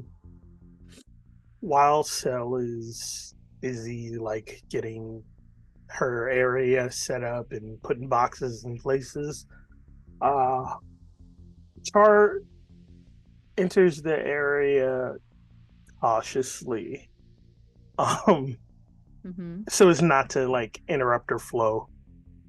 Hey, so you got a minute? Yes, Chuck? So, and I don't want, I don't want to be fearful, but I need to know: is this right now going to be enough for you? Um, when we get to Novaria, it's eventually going to be a shit show, right? And I know you can take care of yourself, but if something happens in that lab, um,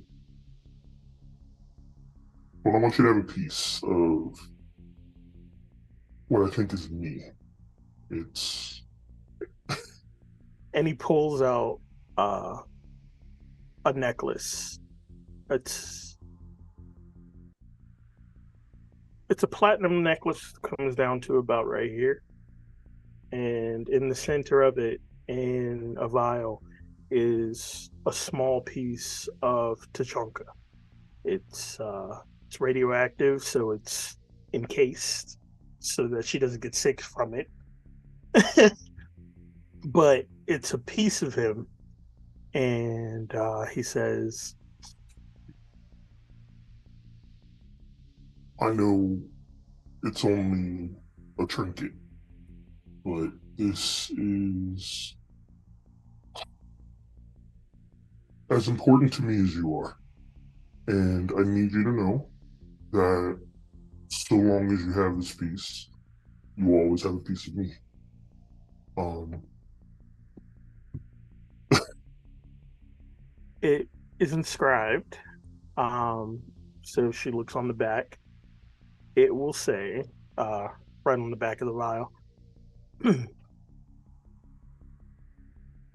the source of my soul's fire, now and forever, Saloon. and he hands it to her, and he's kind of stuttering a bit. I, I, I normally don't do this type of stuff, you know that. But I hope that in the coming days, in the coming years, that we'll be able to face stuff like this together. And I want to be able to rely on you as much as I already do to help keep me grounded and keep me stable in this crazy ass life we've chosen. Um, Again, I hope you have everything that you need, and I will try to provide even more as we go forward.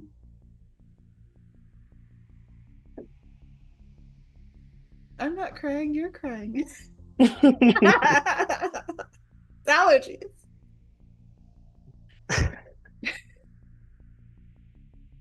So we'll take her time looking at it as, Char's kind of studying. Just like letting him process. Um and um she'll look back up at him and say, I am very touched by your words, Char. I appreciate the word choices that you used for stability and strength, because that is what I wish to provide for you as well. I am down here to help keep you grounded in this chaos. And my desire is that we all survive it to fight another day. Char comes up and embraces Cell, puts their foreheads together, and says, We are of one Krant now. Okay? Your battles are mine, my battles are yours. We fight together, but we die together.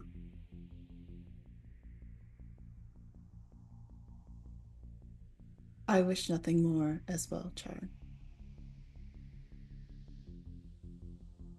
yeah, he just kisses her deeply. Oh, Grabs she'll kiss him back. Don't you worry about that. You she'll guys. she'll put the necklace onto her chest and kind of like she's flirting with him, Oh kind yeah. of like seductively move it to the back and then turn around. If you wouldn't mind, Char, could you clasp it? Absolutely, love. Hold on. Any He's sitting over there. He's got He's these nothing with it. broken It's like, hands trying to I was like, fasten it. He's like, finger dexterity, go. I think I got it. There you go. Thank you, Char. You're very welcome. Now, what boxes you need me to move? She'll give him a rare smile. She rarely has facial expression. She'll give him a rare smile, and then she'll take his lead and lead him into. I was like, okay, that's what we're doing next. And let him. It's like, okay, you need a little bit of recourse, because she was gonna suggest, hey, can we have a quick meld later? Oh, embrace If we eternity. survive, Yeah, that's right. if we both survive, we'll meld for quite some time. You know it.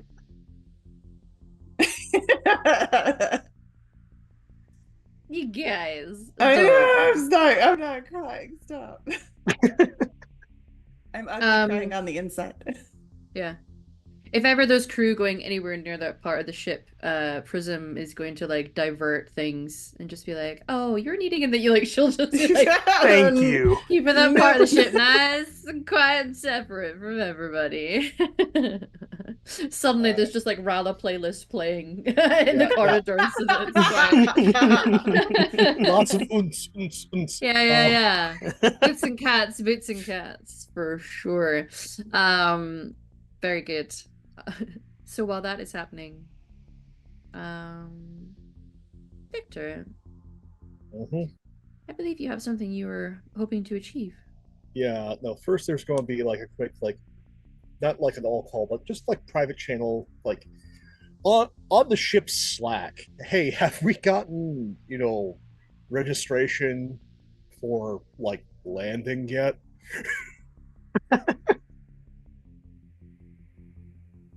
In response, Tiamat just sends a screenshot of like one of like the Mm-hmm. like formal like emails I don't know, problem.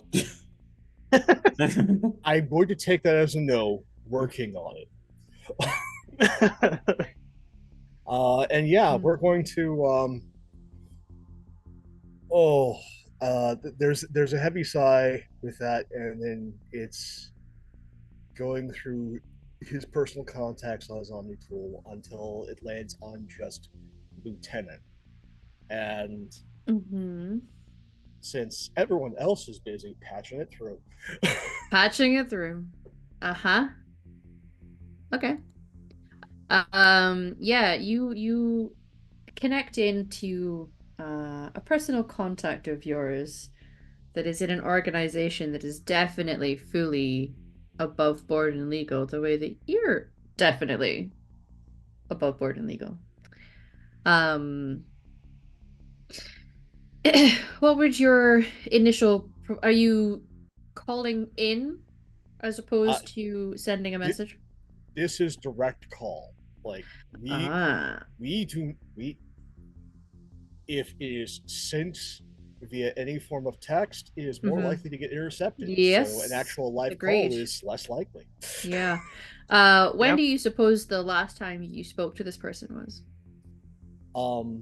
Right before I joined the Myrmidon's crew. Oh, a while ago. Okay. Okay. Um, there will like the call will make contact. It does connect in, and you just hear a voice say, "Well, ain't this a blast from the past?" Yeah, sorry about that, LT, but I am looking to get into a very specific kind of trouble, and I'm asking for a favor. Ooh, what's this favor worth to you? Look, if you need somebody moved with no questions asked, we'll do this. Funny, you should say that. I may have something for you soon. What part of space are you in? Horsehead Nebula, PAX system, head that way. Oh, fun times all round. Yeah, same shit, different day. Uh, but I need to legitimately register a ship landing on Novaria. Very good. What manner of legitimate business are you going to be conveniently doing? Well, there's a number of things. We have a passenger on board that is making her way as connection for some private business Hmm. who, again, did not register things. We also have a client that wanted to have us drop off some chems. Of course, did not arrange anything for us. If nothing else, whilst I'm in the neighborhood, LT, would you like me to check in with, I don't know, Binary Helix to see about some upgrades for the company? That can legitimize my presence in the area. Hmm. I do have someone that needs something from Binary Helix. How convenient it is that you called today. Hmm. And what sort of thing do you need picked up, LT? Well, how long is it till you arrive, would you say? Well, we're about to hit system in 12 hours, then we're going to be stopping off to pick up another person of indescript heading and typing, and then we'll be making our way to Novaria. So I say about 36 to 48 hours. Mm. Okay. And you're leaving. Okay. Excellent. You can hear you hear like both wheels turning in his head, and also potentially something either being written down manually or typed out. Great. All right. So, I have someone that I'm gonna have you meet. There are items to help make certain biotics' lives a lot less miserable currently. Uh, yeah, you happy to take someone off world with you? As long as they're of the no asking questions variety, sure. Okay. There's someone that you will be meeting by the name of Violet. Uh you can take her with you, but she has been working with Binary Helix, so you are delivering goods to them. And she's gonna legitimize it from her end, so Okay. that should be fine. And there you are. You are currently lined up in their docket now. You have Thank been you. for 2 weeks. Thanks, LT. As to Nice. Violet, where do you want me to take her? Hmm. Somewhere where she'll be able to get transport back to us. So anywhere really. It depends where you need to go. I'm flexible with that. She just Um, Even money is between Citadel Space or Novaria. I mean, not Omega. Omega. All right. Yep, both work. We can get her from there. All right. Very good. We have someone who's struggling with their implant. They're sitting on some good stuff over there that we're hoping can get into some general use ahead of schedule. Well, you know me, LT. I'm always here to make things work on time. Right. All right. Look after her. She's a cool one. Oh, I hate it when you say that. All right. Well, like I say, you're securely in their files and have been for a while. Once the individual's dropped off, I will give you the standard call, and that'll be that. Thanks, LT. Right. Nice hearing from you. Can't say the same. Take care. If you're ever looking, there's like a, if you're ever looking for work and you hang on, the call ends.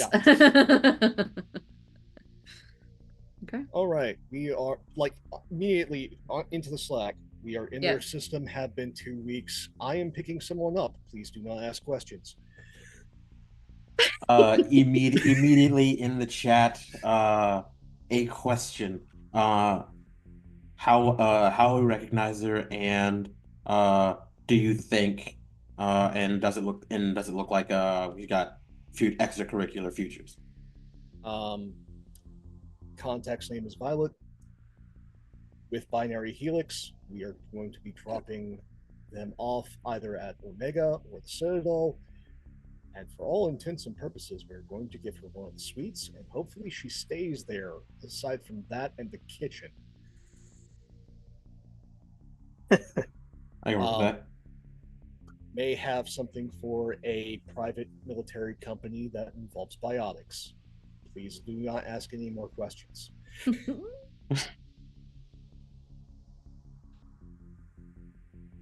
Can the rest of us hear this conversation? Yeah, it's No, it's in no. the group Yeah, Slack. It's in the group Slack. Yeah, Yes. everyone's getting these messages. Rala is going to contact Prism and say that ask her that Prism, anyone that's not part of the main crew, can you make sure that they're restricted to only their suites and the kitchen? Of course I can, Captain. I will keep track of all of their movements, and if a door just so happens to be locked, oh dear, it's faulty. You're the best. I know. By the way, definitely fill a crate full of your weapons. We have legitimate business with Binary Helix, and we're supposed to be bringing them something. And I'm This gonna also do means all of your everything. grenades. I've made sure all of our guests are only restricted to their suites and the kitchens, nothing else. So we should be good. Okay. I'm Okay. Thanks, packing the Cap. fun stuff. Yeah. No. I just had to talk with somebody very unpleasant. Everything is cool, copacetic, but please put all of your party favors in the crates. This is our one shot. Your sacrifices do not go unnoticed, caveman, I promise. I am screenshotting this for future reference. Yeah. In fact, like Diamond is also doing that and immediately sticking it in an image editor for just repurposing. All right. With that, Kate, that's cool. It just Yeah. like the music's louder from the Yeah. cockpit now, and Yeah. we're playing the Wallflowers cover of Lawyers, Guns, and Money. Oh, wow, yeah. Nice. We're getting in the headset for where we're going, absolutely. And so with only one final stop to go, you guys do arrive at a fueling station, just so that you are all rigged up and ready to go, essentially, for when you get there. It makes sense to have a full tank of fuel for what you're about to do, caveman, just in case it's needed. Can So you guys, I yeah, say, because yeah, you said I could work on an outfit, right? I did, Oh, yes. boy. So I like to think that she's been working on this since a little bit after she became captain. Mm. So I don't know how many of you viewers. I know Emma will. Other Mass Effect players might. But if you ever met the character Kyle Rieger, um, you know that he has this kind of like red and cream color suit. And I in my head that's kind of like military outfit, right? So she has this military outfit that was given to her by her mother, who's in the military. And she has edited it in a way where it's this really nice red and black. It's got a bit more sharp corners than her usual outfits. Her two kind of cable pigtails are gone. It is now one at the top, kind of going back. Um, the helmet itself is surrounded by very angular black metal pieces, and instead of the usual emojis that she usually has, which she still does, it will now like kind of just show her like voice lines, basically, like the little like I don't know how to call it, but the little wiggly lines as she speaks. Oh, the frequency. The frequencies, yeah. And think of it as a very cool high tech DJ helmet. Um uh and it's kind of like cut in a way where it's more serious, more militaristic, but still her flavor. It still has certain lights on it, and certain designs that scream Rala, but it is much more elevated for a captain. And she will wear it as soon as they've landed. She will come out of her captain's quarters with her new outfit. Nice outfit, Captain. You're not sure? You're muted, Emma. To announce your arrival, Prism starts playing music. She's gone back into human archives, and it is entrance music from one of the WWE stars. I'll let you choose which one you want to hear. It's like as you enter, it starts out fairly quiet first because she doesn't want to like disrupt your flow as you walk out and being serious. Yeah. But for everyone else, it's like, yeah. Okay, if it's the Human Archives the Caveman's uploaded, the first Yeah. one on the list is Rebel Heart. Nice, yeah, That's yeah, what's playing. Yep. Love it. So that is playing quite enough that it's not intrusive, but they're enough for people to get what she's trying to lay down. And she will usually, like, a captain wouldn't need to get off at a fueling station or anything, but she will be there to greet her cousin, Dinesh. Yeah. So you guys get yourselves settled. and sorted. Get into the little rig. You don't all have to get off at this fueling station, but it's a chance to pick up a few things if you need it. And, people don't have to be on the Snacks. ship. Yeah, anyone who's leaving, they get the equalizing interior pressure with exterior atmosphere. And then the door will open. You head off. You can see there's a few uh pretty bigger than yours. A couple of those are around one side of it where they have to be just because of the sheer scale of them. Yours is like a mid-sized ship. Still a decent kind of size, and then a couple little quite a lot of little personal ones. Some of them more janky than others. You're not sure which one will be your cousins, but as you head in, you do recognize, mostly because although there's a couple Quarians, there's a group of them that are together, and there's just one that is on his own. Let me pull up his picture for you, and you'll get to see his sick new fit. Sick new fit. Sick. Show to players. Oh, Nice. Bro, Yeah. my cousin's dope as fuck. Definitely Yeah. a stoner. Yeah. He's at what's essentially like an arcade machine at the moment, Yeah. and seems to be racking up a pretty high score. And as you come past, you can hear that he's got his own personal music going on inside of his helmet. But he'll stop and tap the side, which seems to stop the music. Rala, Captain Rala gives you a little bow. You guys can see another Quarian who has a slightly unconventional outfit. It is up to your character's personal taste as to how you feel about it. But he will give you a little smile, and you can see that he has the he's got the kind of hood that a lot of people have. There are some layers to it at the back, and he has what essentially looks like those cables for the life support inside the suits. Do kind of look a little bit like, not exactly like dreads, but something similar. And he's got a few large tubing and rigged systems, big baggy, it's padded spacesuit material that has been fashioned to look like it's almost like pants. Baggy cargo pants. Baggy cargo pants, essentially. Space baggy cargos, yep. So he'll give you a little flourishing bow and then look to everyone else. You guys can't see the smile, but you see that the energy of young folks that have Labrador energy, where he bounces a couple times on the ball of his feet as you approach. So you can visibly see some excitement coming through, even though you cannot see the facial expression. Rala is going to, after the flourishing bash, there is that kind of that laugh that comes through her helmet. And as soon as he gets up, she gives him a big hug. Yeah. He'll give you a big hug, lift you off the ground a little bit. Guys, so good to see you. Look at your outfit, though. Liking the color change. Thank you. I thought I needed something new, something more captain-like. Yeah. I like yours. I like the editing. Ooh, I like your pants.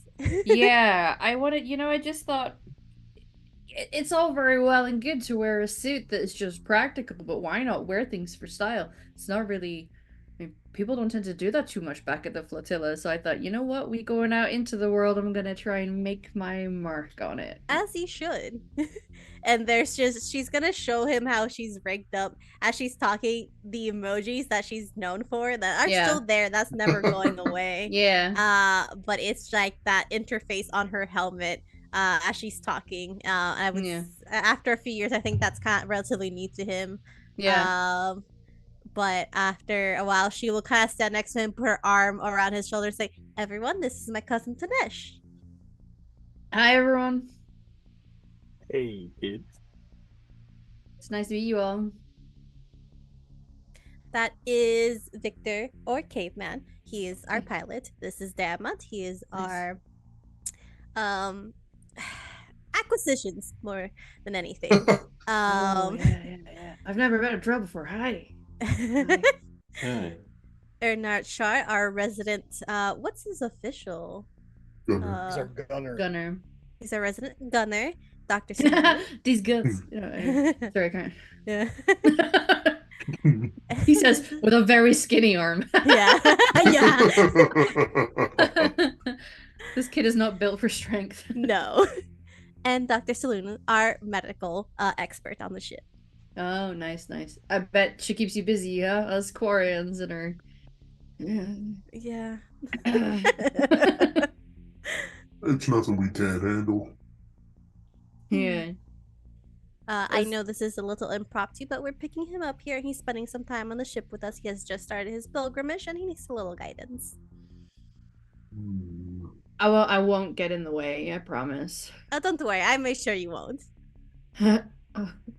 Are we taking his ship with us attached, or are we leaving it here, Captain? Well, it's small, so I figured it could be stationed with our escape ship. It's not really an escape ship. Our Your land vehicle. You'll have our a land little vehicle. land vehicle in there, yeah. Which one is It's your not very ship? big. Yeah. Oh, it's just over here. And Yeah. he'll kind of like start sauntering over. He's got like a definite spring in his step as he walks away from you all towards his little ship. As he's walking away, she'll turn back. It's like, be nice. I'm more concerned about doing a hot drop with extra weight. Well, we can leave it here and pick it up later. Not when we're running. Yeah. We're not coming back to the system for at least a year. See, that's the safe amount of time to come back to the system. No, that's the minimum amount of time when most of the contracts will run out of our lives. Oh, you think we can outrun a few little headhunters? Come on, caveman. The trick, Captain, is the smart ones don't chase you. They wait for you. They wait for you to stop thinking about the threat, and then they pick you up. And then they pick you up when you pass right through. Yeah, and we're doing that with your cousin on board. Yeah, he has to learn sometime. But Sounds like you guys turned into some serious shit. I do not understand Korean family values. I'm gonna go and get food. Yeah, we're into some stuff. Nothing that you need to know the details about, Dinesh. And she basically just boops his little like visor. I don't want to be a bother or anything. No, you're not a bother. We are a little busy, so I can recalibrate some energy to be drawn from certain areas that we don't need for this hot drop, caveman. That way, He's the got to weight get of fuel. his ship, won't be too much of an issue. Captain, shall I go him to his quarters? Be nice. Come with me, Squirt. You get he's been leading you guys toward. It's up to you if you've been following him. He went bouncing off to go and get his little ship, and it's a small personal vehicle, and it's got a pretty cool paint job. I'm not gonna lie. It's not like I'm the so Chroma proud. Flare. It's painted in a way that, despite the fact it is small and a little on the janky side, but the lines of it look like it is just flowing in an almost fluid way around the ship. In slightly prismatic colors almost. And there's something about it, and you look at it and it takes you a minute and you realize, Rala, that this paint job, although it's not like an exact replica, with the colors and the sort of shapes that it's painting, it looks like the big main kind of communal area that your ship of the flotilla had, but in a sort of cool impressionist painting style way. So it's pretty nice. This wasn't done by someone who works on cars or pimps them out in that way. This is done like artistically. This has artistic flair to it. In a way that is not the kind that a mechanical engineer would do, but a painter almost. Ganesh, your paint job, it is so cool. Oh, yeah, thanks. It Yeah, looks yeah. amazing. Is that the communal era of our Yeah, ship? yeah, it felt like a little nod to home. I got a bit homesick Oh, I get a it. little bit ago and thought, how best to overcome that by taking a little bit of home with me. That is fair. We're definitely not leaving her behind then. Caveman, you'll figure it out. You're told as you come back from getting fuel. There's just a message that is left.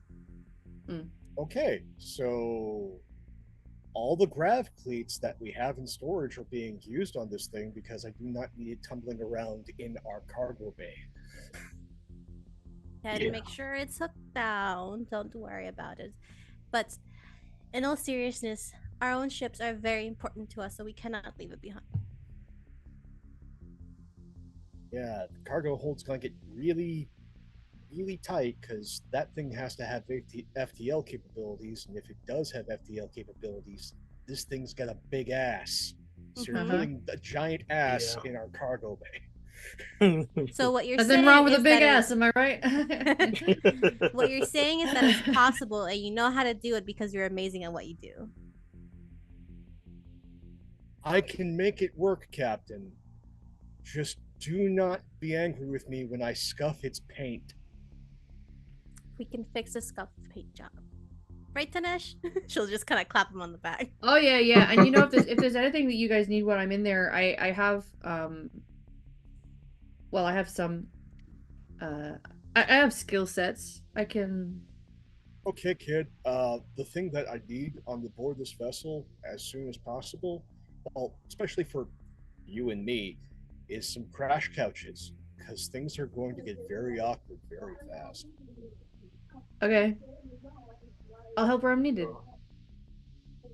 Okay, just once I'm back on this vessel, once we're done with paperwork on Novaria, we're going to see what we can do about securing things and pumping stims into a human body. Okay. Yeah, Cool. we can do that. Science time. Oh, I'm okay at science. Stars If you in the want, I back. can if you while you're there, I can. I mean, yeah. I'll make a dope playlist. The eyes narrow even tighter. I'm really good. I have a shooting deck in there. I can grid. compose you music. I can compose each of you music. Listen, I have ideas. I have ideas for a thank you. He's always been very musically gifted, I will say. And you know how I am with music. Yes, there's lots of bass and Yeah. high end. We all do, Captain.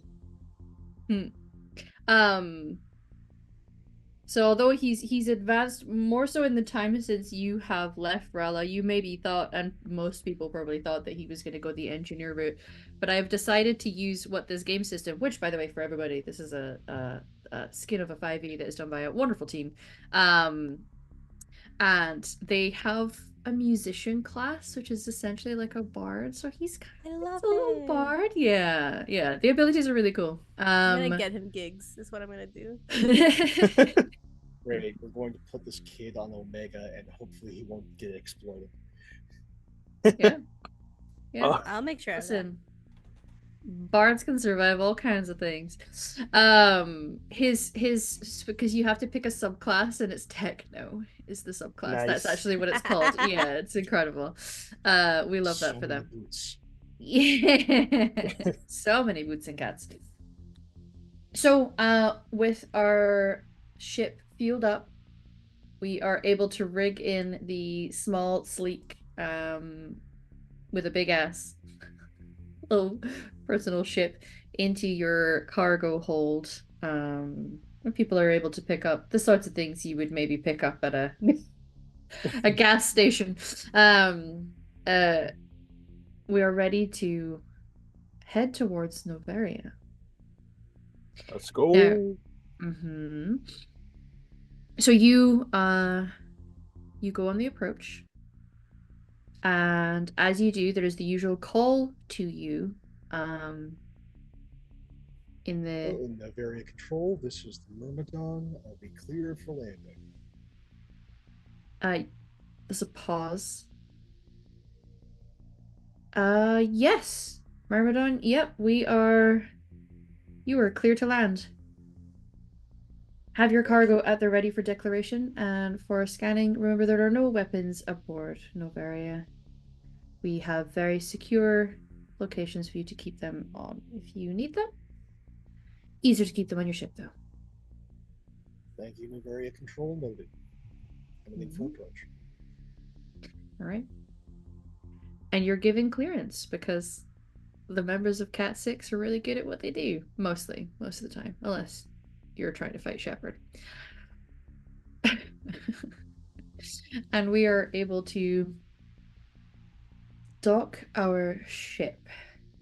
Now, knowing what you're going to have to go and do, is anyone preparing anything in particular for how you look, how you are presenting, what you are bringing? There has been some time since you guys got onto the fueling station. Your Solarian guest has been rigging up her little surprises with the crates and going about her own business. She has her own luggage essentially that she came with that is her own goods for her own meeting. So once you actually land, she will be splitting off from you all. So for your end, how are we preparing for docking? So we'll be wearing her professional attire for the meeting, and bringing what she would like, the documents and packets that she would normally bring, as if nothing is wrong. Like she didn't lie to them at all. Why would she do that? It's terrible. What is it exactly, would you say? Not that you have to know the science of it, but what manner of substance is it that you are bringing onto Novarian? I don't know that she promised to bring the substance itself, but no, but like what is it that okay. you're bringing essentially? Yeah, what are we talking about here? It's a unstable chemical compound that, if tested on varying alien species, might have not so great an effect, but she wants to get kind of an opinion on how to best utilize it for So is this profit and other something? purposes. Yeah. Are we talking weapon? Are we talking medicine? Are we talking like what are we Something that she's claiming she was studying for medicinal purposes, that might be more used for a more lucrative purpose, such as how they had turned halazine into a drug. Yeah. Something similar along those lines. Certain But could statistically significant side effects that may have profitable implications. yeah, Correct. profitable Which is why this is not slash above board. recreational. Yeah. Yeah. Recreational purposes. Okay. We're talking a drug, not weapon. Got it. Okay. I would Very like good. to see if we can put a tracker on those crates that we are able to track so we know where the lab is. Yeah, I would allow you to have worked with Shala on that while she was rigging up. Feel free to roll. Could be electronics, could be engineering. Yeah, it's electronics is more likely with what you're trying to do. 24. But it does involve rigging up. Okay, and then I'm gonna roll her the actual engineering side of things. Okay. Oh, Jesus Christ. Sorry, she got 28. That's disgusting. Um, 24 and 28. it's a very good roll. You guys are good at what you do. You kind of there's one of those definite game recognizes game, regardless of how you may feel about this person, and you guys still don't Yeah. We fully really still know the I see you, girl. We're the just doing secrets girly behind. things. It's Yeah, fine. just girls doing things. Just Yeah. girly things. But it is quite clear that when she said she was really quite expert at her engineering, she wasn't lying, and she recognizes that in you. So there's definitely a moment of um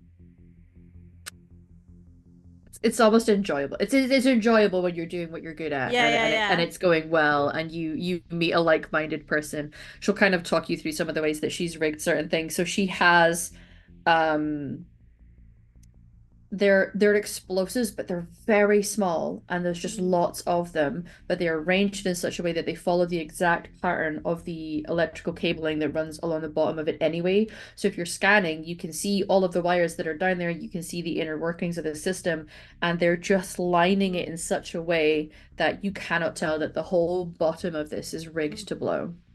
I think hearing that and what she has explained would then give her the idea of like what if we can rig up the tracker amongst those sliding as well, because it doesn't matter when it explodes, we just need to find a location as to where they were delivered, and that way it won't be seen.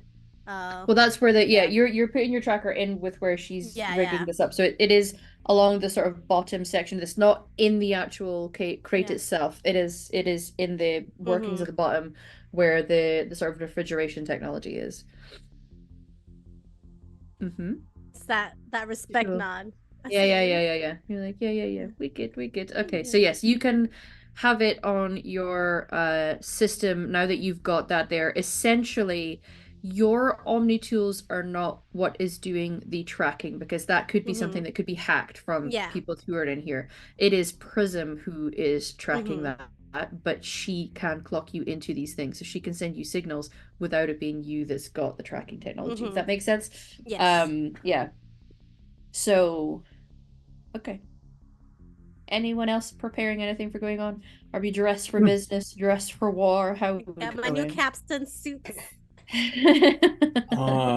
Yeah, Diamat's appropriated a suit from somewhere or other. Uh-huh. In desert colors to let the local racists, of course, like have a little something to titter at. Mm-hmm. And he's already like people can like see him like in the ship. He's already like essentially like practicing like just holding himself a little bit differently, like standing up straight a little bit more stiffly. The like time on the Omni tool looks a lot less like he's browsing, and a lot more like he is just constantly at work. Mm-hmm. He's checking his And shares. yeah, and yeah, like he's got like a fucking six mini monitors set up, Mm-hmm. pages of tickers, Yeah. uh and as well, like kind of like on the like almost like on the way in, he's like reaching back out to Ladal, on the like yeah, like like kind of in that same casual canty way, Mm-hmm. Mm-hmm. like yeah, on the way in five, and just got good reason to believe that side effect, some of this work, like corporate moves maybe happening, like we're talking uh downsizing, restructuring, you know and yeah, obviously, like placement, and all that kind of thing. That's the kind of service we'd be charged for. But before space fills up, if you're feeling a little squirrely, now's the time. Um, you get back what is essentially a moving image, aka a GIF, of a it looks like a ship, like from an old human movie, Mm. of like a ship at sea and it's on fire and you can see things like jumping off and it says, "Rats sure do stink when they're on fire. Wouldn't mind a ride." All right, all right. Yeah. Reach. Like yeah, like just give a quick number, like this number, like a quick thing in the chat, like uh, one more on the way. Details shortly. Uh, with all different than expected. Should be workable. Okay. Yep. Caveman has been very busy and Mm. is grumpier than normal Mm. as he's modified his armor to its previous configuration. Uh-huh. And uh, yeah, he looks like a Cat 6 heavy now. Nice. So black Nice. armor, Yep. blue visor, um, leaving the guns behind. Uh-huh. Has his Omni tool. Um, that's all he needs. Nice. Cat 6 in the house. Okay. So Char. we Oh, give me one second. yeah. Char is painting his Titan armor all white. Seeing as how we're going to a snow planet and we're going to need to extract pretty fast, he's going to wear his armor in all white. And I guess put or exaggerate some of the nicks and things in it to show that he's more of a mercenary, really there for protection and nothing else. He's packing all of his weapons into the crate. And then he notices Cell on the other side. He gets up and he walks over to her. He spins her around. He kisses her again. And he's like, Looks very good. What you have on right now. Just know that when we get back, it won't be on. Oh. and then he walks off.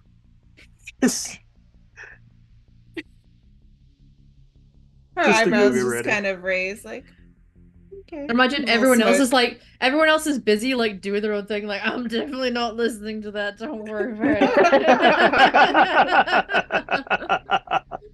All of a Twitch sudden, move. Faithfully begins playing in the cockpit. That's Uh-huh. great, Caveman. Yeah. So, with your stuff equipped, heading out, some comments and promises made, you guys head off your ship again. Oh wait, I have a thing. Equalizing interior pressure with exterior atmosphere. Let's go. You're off. You're on Novaria. When you arrive, you can see some rather severe looking people in armor, themselves holding weapons, but you have been cleared to land, so they are not here being pushy with you necessarily. You are told that any things that you are bringing with you, any equipment and what have you, has to go through clearance. You will be shown where to bring your things. You can offload it where it needs to go. They will then scan things. You will see your stuff again on the other side of the scanning bay and upstairs. I'm assuming you paid to have it all cleared and brought through with you. Sure Using did. the cash you were given for the first half of this job. Yeah. Okay. So you're able to get through. You do all get scanned. I'm curious, do you think any of you would have anything interesting brought up? Now, we did point out that illegal things does not necessarily bar you from coming through here, but there may be things that obviously trigger interest from people in Novaria. What do you think your record says about you? Or what information is available about you that is connected to the image of your face? Oh dear. I'm sure all of Cell's record is in there from Yeah, military. Oh, because yeah. she's a Yeah. sorry. They probably have her like Oh yeah, yeah, yeah, yeah. on So to a T. Her your whole record is in there. full record comes up. Like I say, that's not necessarily things that they would be worried about. If Yep. anything, it just legitimizes you being here on Right. Novaria. So I you're, did my military service. I'm a doctor now. yeah. Fuck off. You're scanned and able to pass through. There is a large section that is redacted. Yeah. Yeah. In multiple places, like normal service record up until right before a very specific alliance operation, and then afterwards it's just redacted, redacted, redacted, and then there's a section dishonorably discharged. But it is redacted to a level that I imagine is above the pay grade of the people that are here. Yeah, and then afterwards, member of the Cat 6 PMC. Which is not offensive to them. So you're scanned and you're allowed through.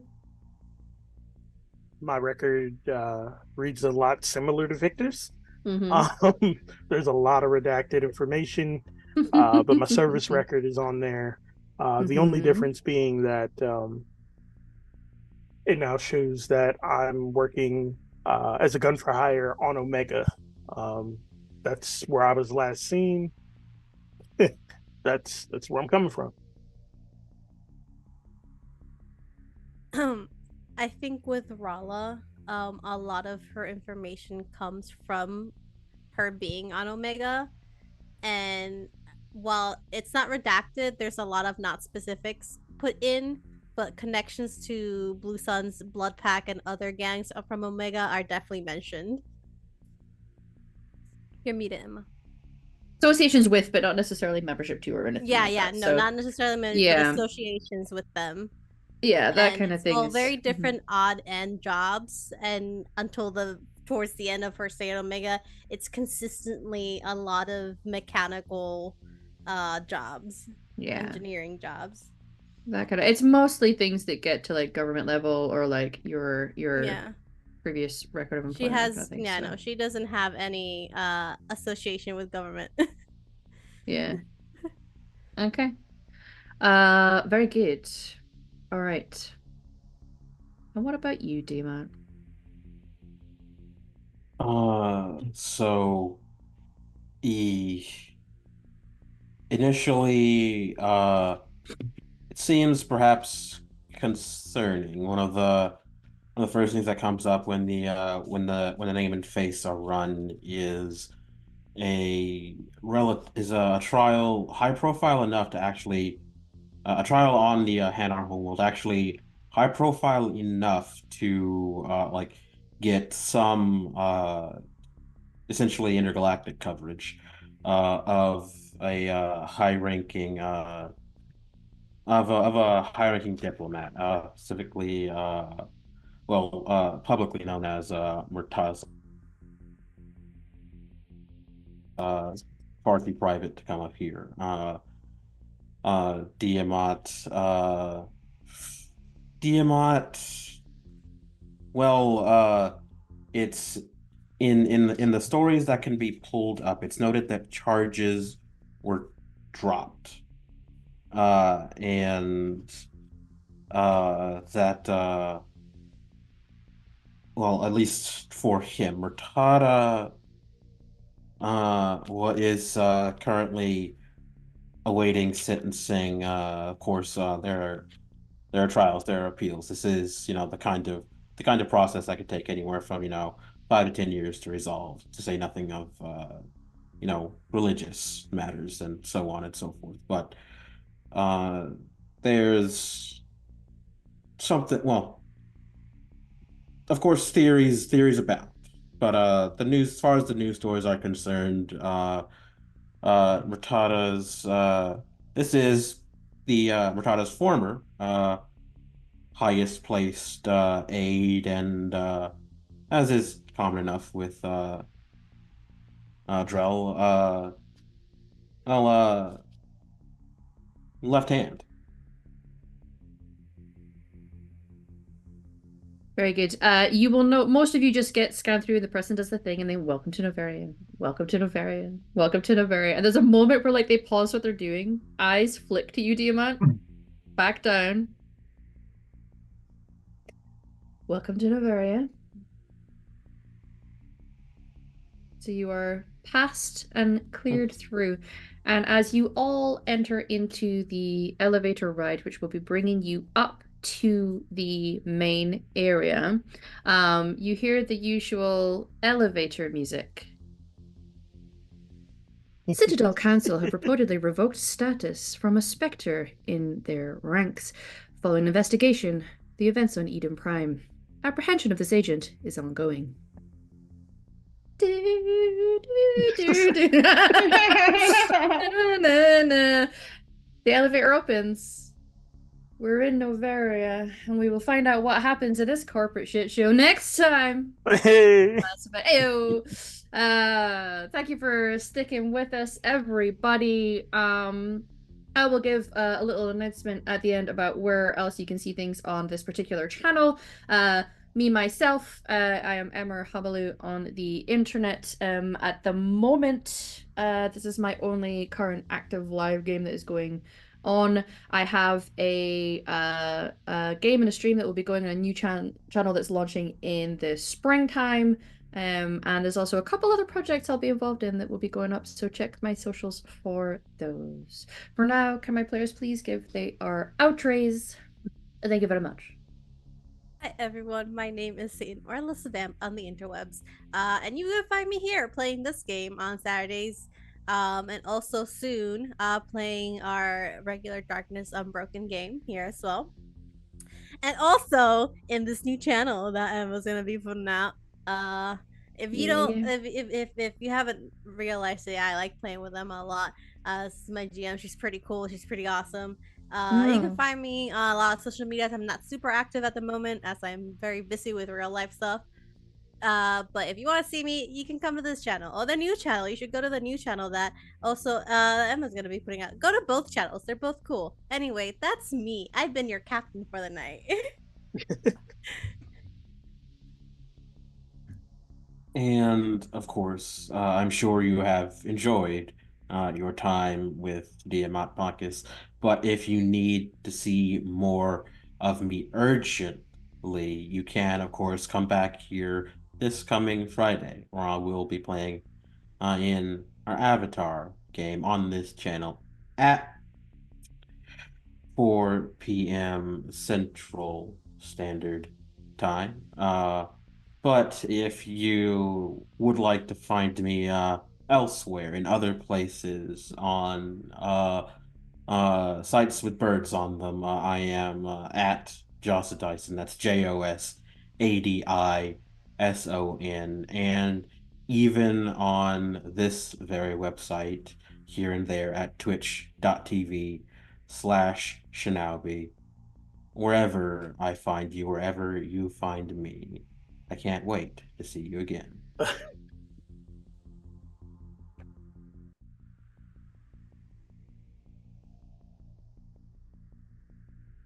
It's your next game.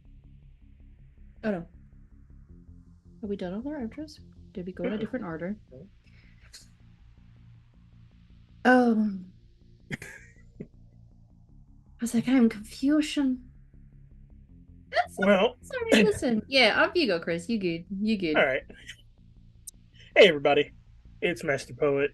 I've been your Rizzler of Tachanka, or Erdnotchar, as more commonly known. You can find me here at this game every Saturday from 12 to 3. Yeah, other than that, that's it's been a journey. All right. We have a K back. Do you want to do your outro? Yeah, I was getting ready to do mine, and like everything froze. I was like, yeah. I got confused because I couldn't see the cameras, and I was like, "What's happening?" Okay. I was like, "What happened?"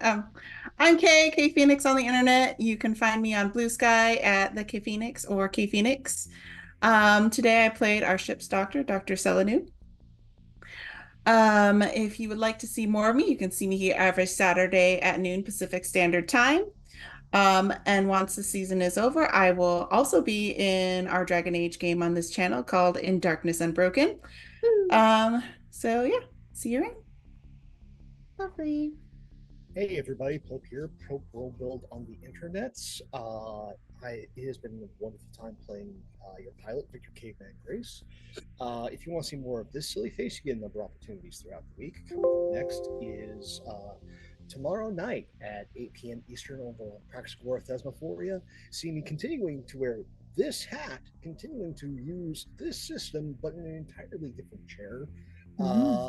As we are running something that happens far, far into the future.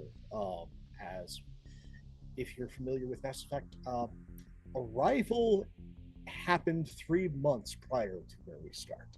So there was a really big boom, and that's where our party of miscreants are taking off.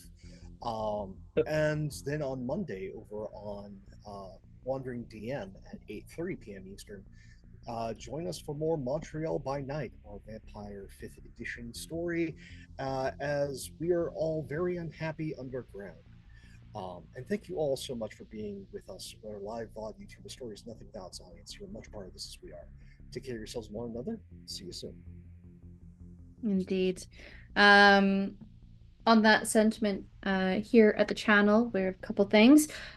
This Thursday, the Echoes of the Valley game, which is the Gods of Appalachia system, is on a break, but they're returning February 15th for the second half of the season. Be sure to tune in. Jamie is running it, and Jamie is the most wonderful human being. On Friday, join storyteller Arnica, who is also a wonderful human being, as she guides Team Old Man through another episode of Smoke and Ashes, our Avatar Legends actual play. No longer are they the Real Housewives of Ba Sing Se. Apparently, now they've taken none to a brothel. Sounds like totally normal things. As I commented, it sounds a little bit like a Lana Del Rey album. But that starts at 3 p.m. PST/6 p.m. EST for time zone things. We are going to be doing a little raid on Singularity Roleplay, who are playing Call of Cthulhu. Please do stick around, give some roars in chat, throw some love their way, and we hope you have a wonderful evening, a wonderful week, and we will see you here next Saturday, everyone. Bye. Wave, nerds! Bye bye.